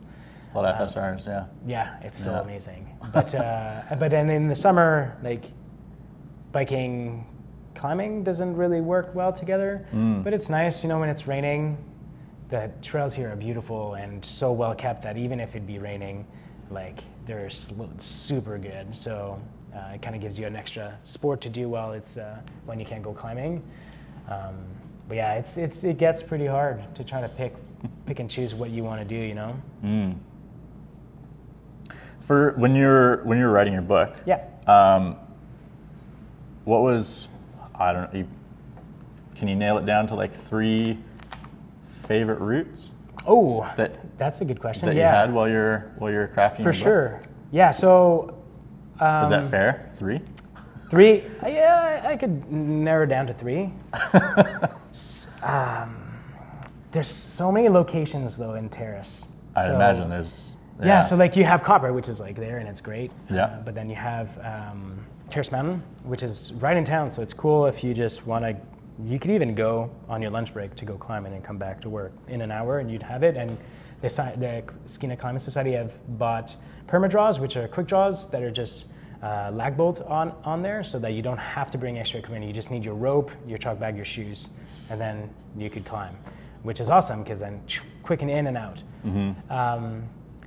But then up the road from Terrace to Rupert there's so, like, I don't know if you've ever driven that route. Not yet. Not yet? Yeah, just be prepared. It's unbelievable. It just has, it's my favorite drive in all of Canada. I've driven across Canada many times, and that's my favorite stretch of any drive in Canada. It's a looking big. Forward to it. Exactly. It might be a bit, maybe overselling it a bit, but I don't think so. But there's so many rocks there. So my top 3. The Peanut is a good one. The Peanut is 4-pitch, and it's a classic. You could see it from here. It's just it's a peanut shape. It's that's on just Copper great. Mountain? Yeah, it's on Copper Mountain. Yeah. It's amazing, and it would be one of my favorites. Another one that's tough.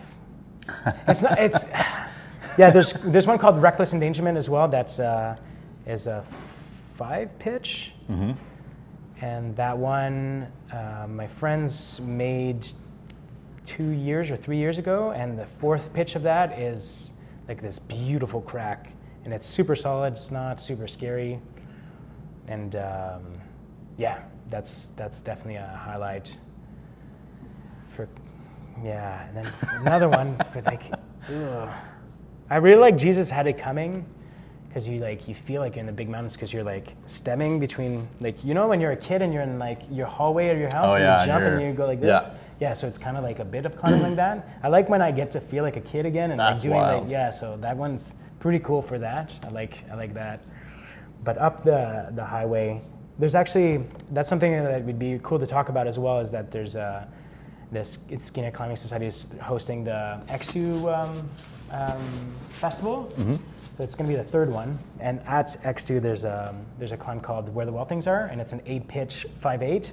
And it's so cool because 5/8 is closer to the beginner side. So like it's challenging for beginners, but it's doable. So it's really nice to bring people up. So that's what I think that's my favorite in Terrace, because I've brought people up on that route as beginners and like seen the amazement of like slowly getting to 250 feet off the ground and getting at the top and being like, as a beginner. Yeah. That would be wow.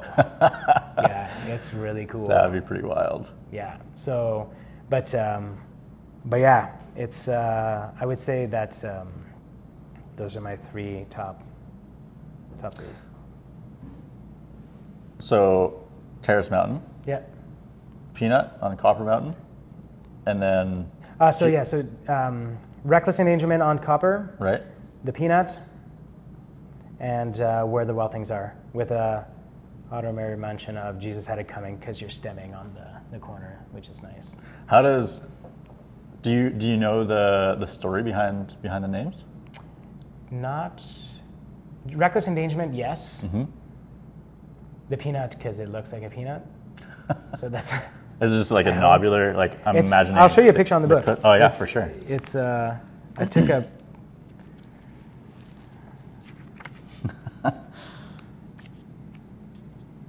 So it's this here, but like here. Oh yeah. It's like I like lined it so that you can see. Oh, got you. It's the lighting's a bit hard, but Got you. But yeah, that's the peanut. And is that one pitch, or is that It's 4-pitch. 4-pitch? Yeah, it's 4-pitch. So yeah, it's 510B. The money pitch is like the 3rd and 4th pitch. Mm-hmm. It's amazing. It's such a good climb. It's scary though. There's you're like up on like you climb up. So the peanut's like here, Mm-hmm. and then you're on the side of the peanut, and you have to reach the middle of the peanut and go up. And it's like slabs, so there's not much feet, and there's not much hand, and you have to reach a crack. And now there's a bolt in between, so people could clip on there, and then so if you fall, like you're fine. But before, originally, when we were climbing it, there was no bolt there. So you'd have to protect the side and then make this traverse of like 6 meters and then start climbing up, which was super scary because if you'd fall there, you're pedaling down. Oh yeah, and you're swinging what, Yeah. 6 meters? Yeah, exactly. Or is you said there's a bolt in the middle of the... Now there is, but Oh, okay. before there wasn't. So like you'd be swinging and like it would be, you did not, I never actually got a chance to pendulum swing because I was, very careful, but I have heard of people having that sweet ride. Yeah. But and then just had it coming, I have no idea. That's it's a Rayhawk route, which is really cool too, because in Terrace, like I climb all over the world, and you're reading like, oh, who made this route? Oh, I don't know who that is, but like in Terrace, like everyone. Yeah. I know everyone that's written those that's created those routes or are creating those routes, and people will send me their information now. It's a lot easier for. The degrees of separation are very slim. Exactly, which That's is nice. That's super cool. Yeah. Yeah. How many routes are bolted that you highlight here? Yeah, I've separated the book at the end into sport and trad, just because it's, so if you're like, oh, I want to climb a 5.9 sports, then this is all the like 5.9, and it tells you where to go. Mm-hmm. And sport is like It's bolted. bolted. Yeah. Yeah, So and you're just then good to show up with just minimal. your quick draws, your rope, Yeah. and your shoes and chalk, and your belay device, and your your harness, buddy. and Yeah. your buddy. You need your buddy. And then and mixed or trad. Oh, there's mixed as well, because sometimes there's no crack, but it's like a far distance, maybe like 2 or 3 meters, and you're like, well, I'm not going to protect it, so someone drills a hole, Right. so that you could clip Right. from there. But yeah, I would say, I don't know, I never really counted how many there is, but in total, in the book, I would say there's at least 400 routes, and maybe like maybe 150 would be sport, and 250 would be trad. Just a little bit more trad, I would say. Yeah. And you've climbed them all. I haven't climbed them all. Yeah. No, I haven't. I would say I climbed probably 300 of them, and not clean. I have not climbed all of them to Clean. success. Clean like, being. like from bottom to top without falling. Oh yeah.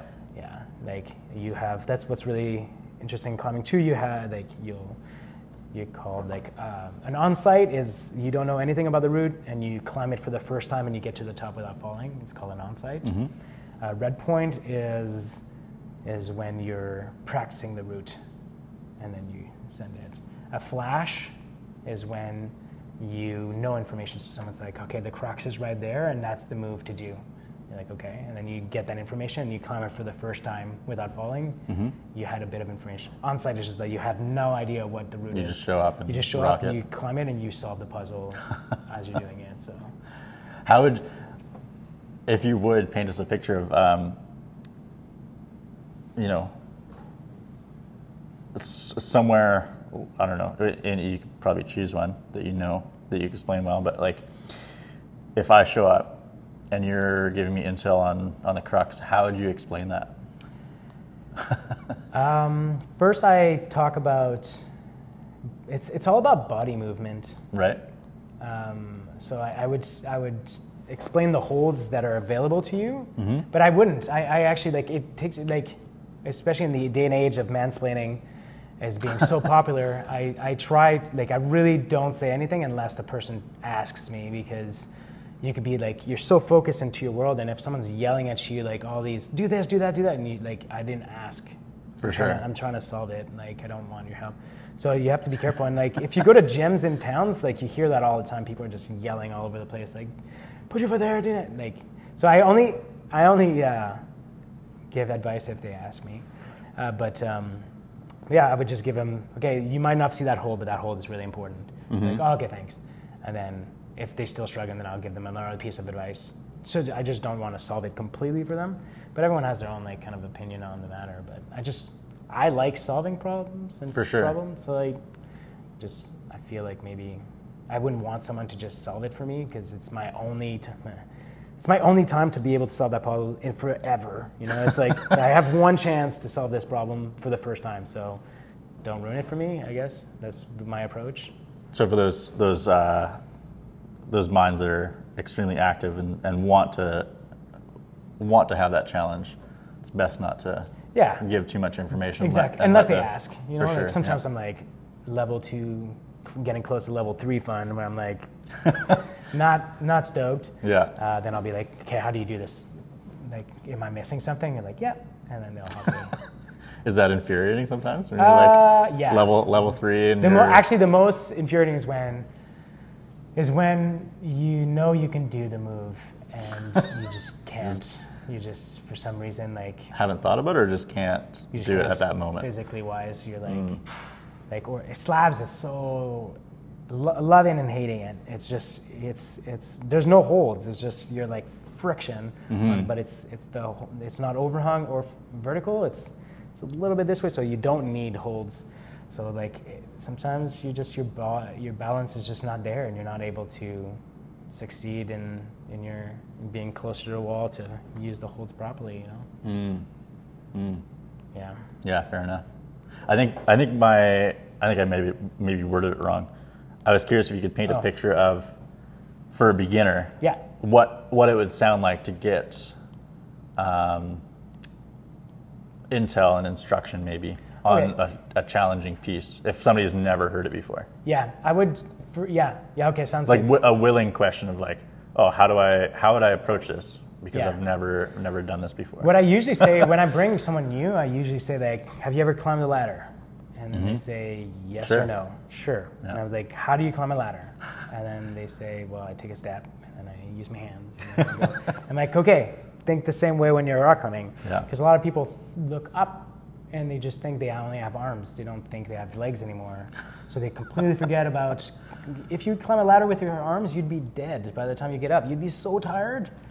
Use everything to your advantage. Exactly. So like gravity pushes your skeleton down on your feet, so just use your feet. And even if your shoes are designed to grip on rock as much as it can, so trust those feet and just stand on them. Just use as much weight on your feet and just push down. Keep your balance, but that's usually what I say to beginners, just the ladder analogy, and just say, just use your legs. And if they're struggling, be like, you have a foothold there, or just trust your foot. It's usually all about feet, in Terrace specifically. Yeah. Because I can imagine, like, showing up, or being, a lot of times in stuff I've done, it's either showing up and never having done it before, or being talked into it by a friend, and then having that that urge to succeed, but also you're terrified at the same moment. Yeah. I've been on both sides of it for sure. Yeah. So having that easy in and information readily available is it's hugely important too. Absolutely. Yeah. I can only imagine. Yeah. Do you have any what would be your best advice for people that are scared of heights, or scared of falling, maybe scared too? of falling? Yeah, I always just talk about trust. You know, like trusting yourself, trusting the system, trusting and then just trusting. If you don't trust it, how do you usually trust? Is with knowledge, you know, like if you trust that you're going to do good at an exam at school, is because you studied for it, you know, like it's, if you don't have that element of trust in if you don't have that element of trust in the equipment, then do research on it and understand like how much weight this can hold, understanding like how much weight your harness can hold, understanding the types of knots and what their uses are for, and their maximum rated for things. So if you understand those kind of things, then naturally that scare effect is gone, because you're like, well, if I fall, I could hold a car, so I'm not heavier than a car, so I'm not as scared, I guess. For sure. So that's usually what I approach of the trust element in there. And trusting yourself, because... And trust, yeah. You're the one solving that puzzle out That's there. it. That's it, exactly. Or we've talked our light out of battery. We did good. I haven't rock climbed for, I don't even know the last time I went. Ages ago, years ago, literally years and years ago. I think Squamish was the last time I rock climbed. Oh, that's a nice place to climb. It was, good, fairly easy routes. Sounds like Terrace has a few options for beginners. Yeah, and that's the thing. We keep exploring every year. Everyone keeps exploring to try to find the classic. Because Squamish has some amazing climbs that are very beginner friendly. So it's nice to because Squamish is a world-renowned known place. Terrace is not. So hopefully one day it could become, because what it attracts is that I can't go to Squamish and be a route developer. You can, but you have to be pushing and looking hard for it. Terrace has that. Like if you go out, and even yourself, if you would drive around, you could be like, I don't wonder if anyone's climbed that. Most likely no. That doesn't happen. Like people in Squamish have to hike and go really back in backcountry to find new routes. Over here it's so really accessible. And same thing for skiing. Like new lines, it's just there. People might have skied it, but like very minimally, you know. Biking, new trails every year. It's just it's nice to be part of a community that's like, it's in the developing growth world.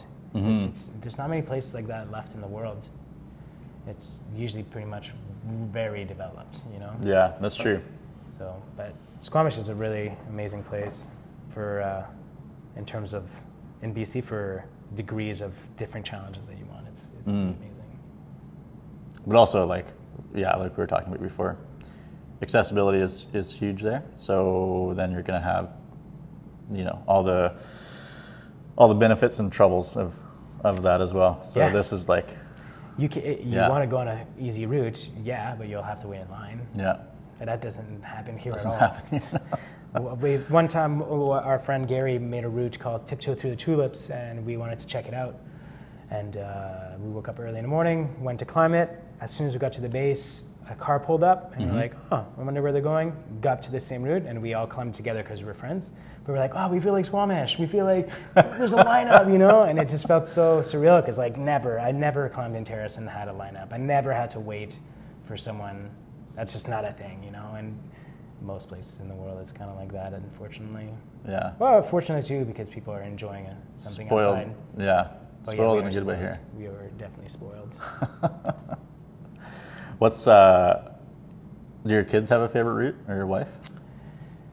I think my wife's favorite route would be Where the Wild Things Are, because I think like the first time she climbed there, she was very afraid of heights. And, and it was in that area next to, she got off maybe like 3 or 4 feet off the ground, and she was like, nope, not liking it, get me down.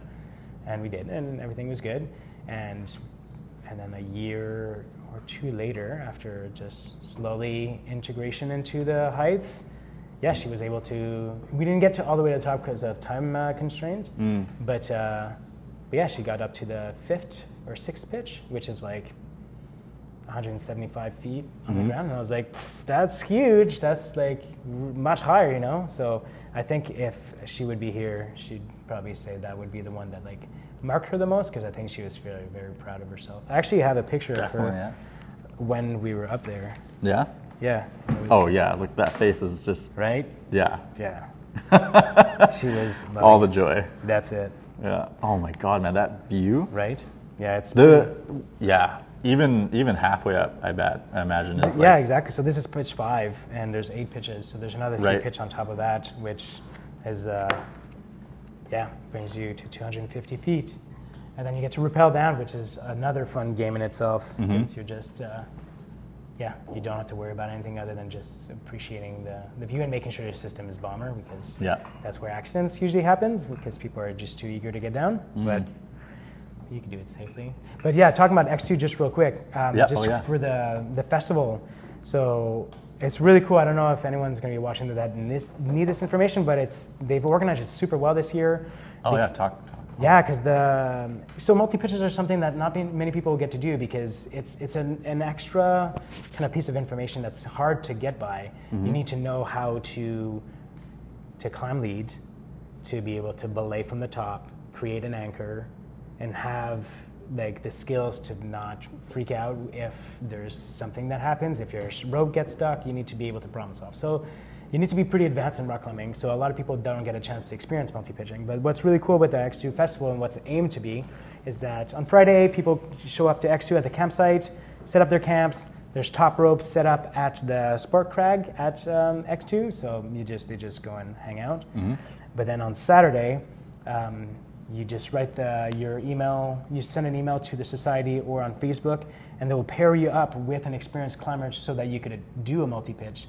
So all day there's going to be people just bringing up beginners up the mountain, and they're going to get a chance to actually experience a multi-pitch, which I love that. I think that's the core essence of why we created the society in the first place. So it makes me really happy. And then after that, after the day, people come back, have some food, and the Coastal Drifters from Prince Rupert are going to go play a show there.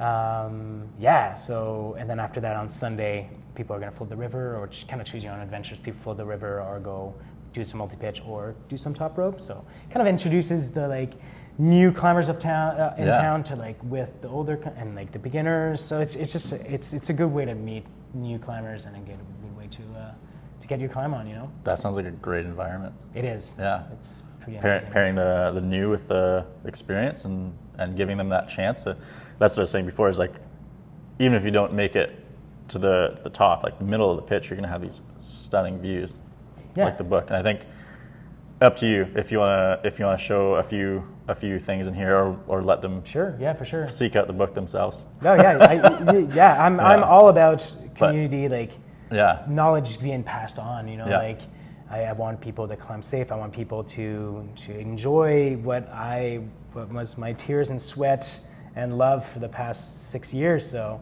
I don't have a problem. Do you want me to show it now, or do you want later on? Up to you. Yeah, I don't know. Yeah, I think it might. I don't know if it's going to be good. We can also just grab stills. Yeah, just grab stills and it'll probably be the best. Yeah. Just for quality wise. Yeah. But. Yeah, that sounds cool. I think we actually also saw Coastal Drifters. I think that was the band. Yeah. They play. Really. Yeah. Oh yeah. Yeah, they were playing here Friday night, and it was they're awesome. Man. They're kind of same thing, small town. People support their local bands. They're from Rupert, but they're awesome. It's cool that they're going to be there in the wild. Killing it. Yeah. And then floating on the river. X2 River. That's my jam. That's your jam? Love that too. Yeah. There's some good spots around here. Wow. Where are you guys originally from? We're both based in Vancouver. Okay. Emma grew up there. Okay. Yeah. Right. Just near Commercial Drive. Okay. And then I grew up in Lytton, born and raised. Okay. Yeah, on the west side. Yeah. Interesting. Okay, cool. Yeah. Really. Never thought I'd live in the city. Been down there a whole bunch as a kid for farmers market work. Yeah. Folks have a farm, so Okay. you know, not a stranger to it, but also not really my thing. You know, I think places in the mountains are definitely where my That's your heart. yeah, that's Nice. that's where I thrive the most, I think. But Yeah. but I mean, there's a lot of work in Vancouver, so Yeah. It's a lot easier Yeah. to pay the bills that way. yeah. And we have a few cool things around town, so Yeah. it's a little challenging sometimes to get away from work and get out and enjoy the mountains that Vancouver has. Yeah. But man, yeah, there's a lot of good stuff down there. Yeah, exactly. It's that's the thing. It's pros and cons for everything, but like Vancouver definitely has. In terms of even like it's such a big city, but like there could be a lot more here to be done for like kids, and like for kids to do, and like for supporting community wise. I work as a life skill worker in the community, and like I understand and I know all the food shares and food banks and what resources that people can have in town for people, just in many different reasons. But I also do know how much is lacking in different things, because problem arises very easily where I'm like, that would not be a problem in Vancouver, that would not be a problem in Montreal, but Right.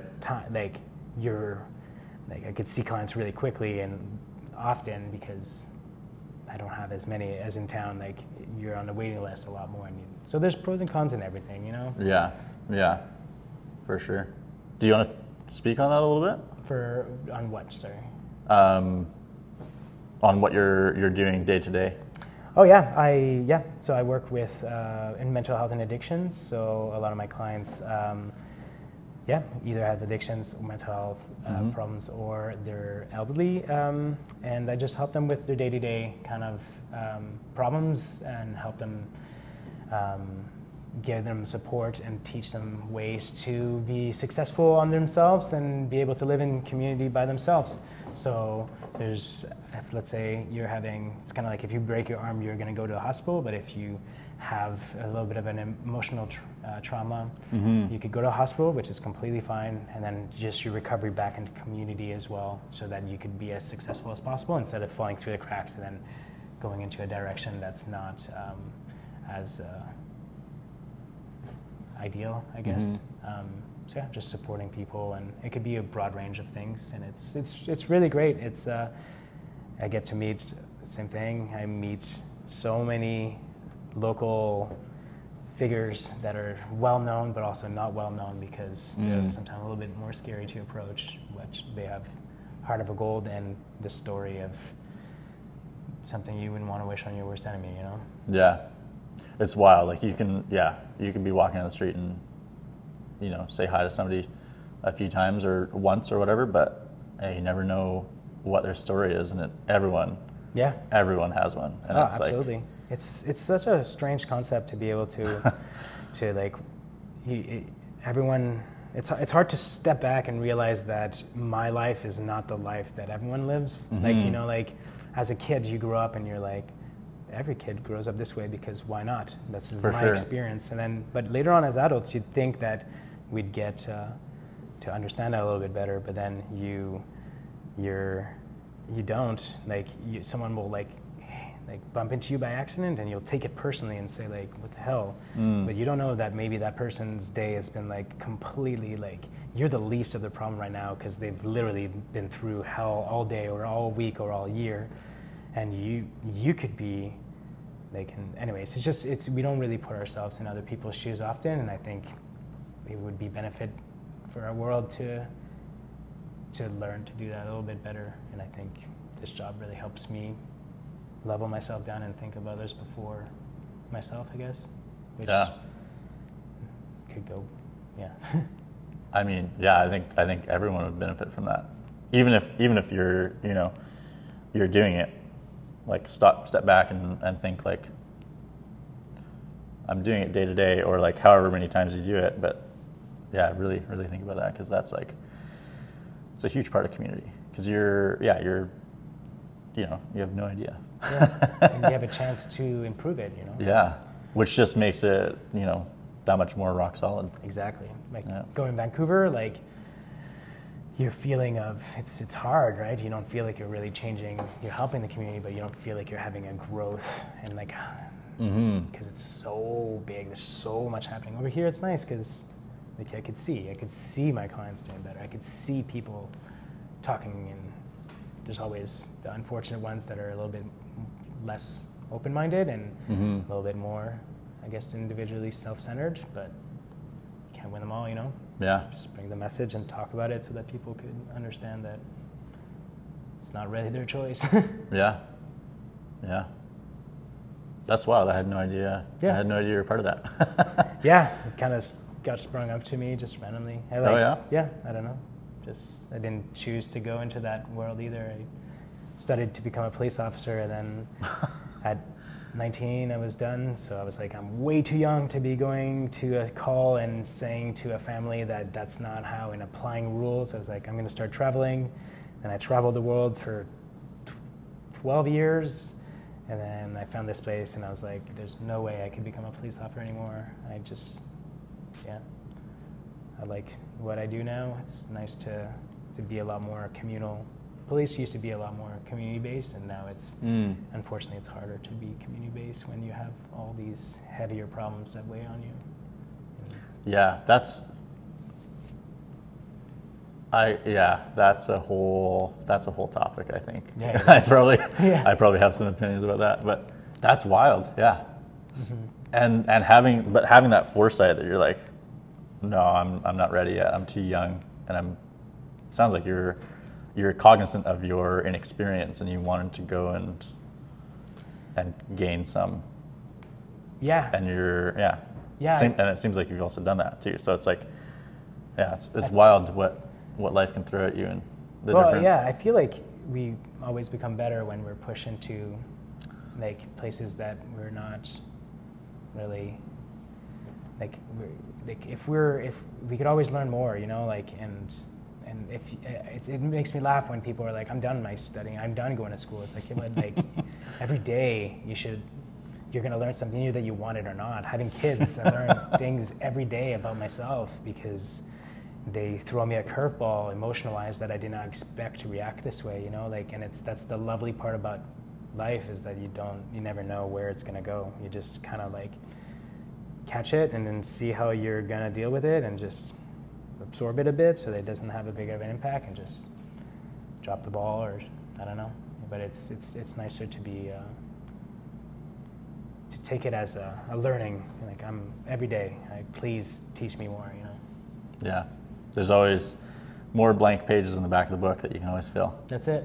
Exactly. It's ever replenishing. That's it. Keep on filling that up.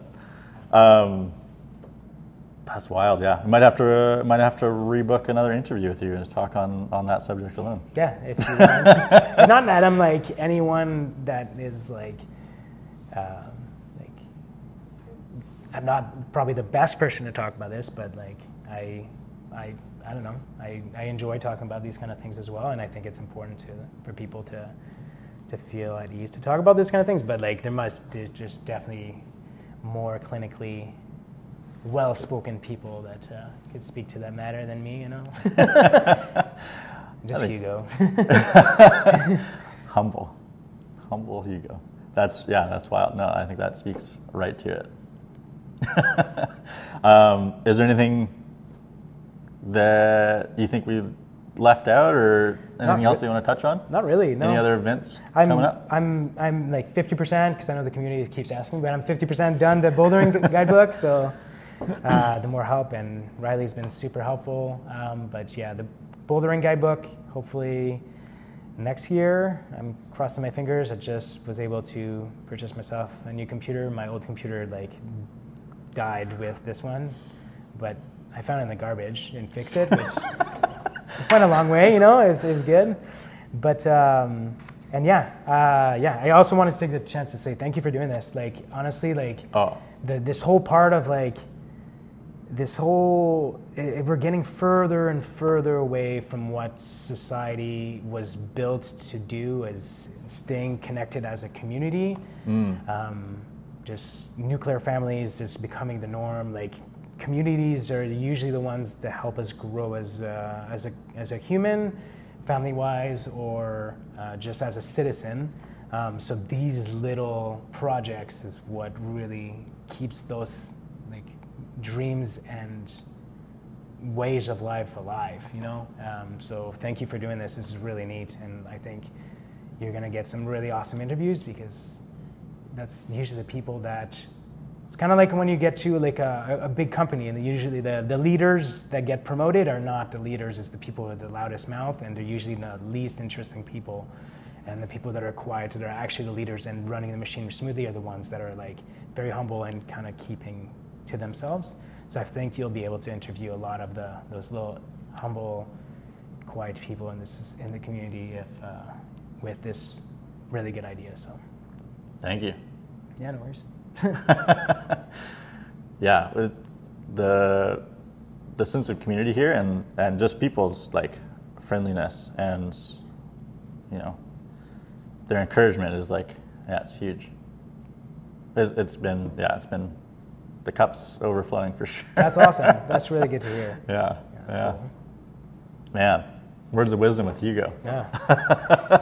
Thanks. Really good to meet you. Yeah, really good to meet you. Thank you so much for this opportunity. Yeah, no, definitely. Doing so much more than just, you know, writing these amazing guidebooks. Try to, you know. Yeah. Yeah, it kind of drives my wife crazy a bit sometimes. Yeah. One project at a time, Hugo, but trying. Yeah. Yeah, fair enough. I mean, it's hard not to have just one thing on the go, I find, at least. 100%. Yeah. Yeah. Yeah, again, thank you. Thank you. Yeah, that was really, really cool. Sweet. Really cool to hear about these amazing routes in Terrace. Yeah. Excited to go. I hope we can go and fly some. Hoping the weather can clear up and we can actually get some. Yeah. Some, if I'm going on a trip, but if I wasn't, I would definitely offer to be like, hey, let me take you, because I'm just leaving on a trip. Like, oh yeah. But life gets busy. Family. That's my thing. I love taking out people in the community so I would have absolutely loved to do that. Yeah. Next time we're in Terrace. There you go. Just contact me. You have my number now. Absolutely. Hey, thanks, folks. Thanks for watching. Yeah, come geek out on the rocks in Terrace. On the day you're passing to tears, where all my shadows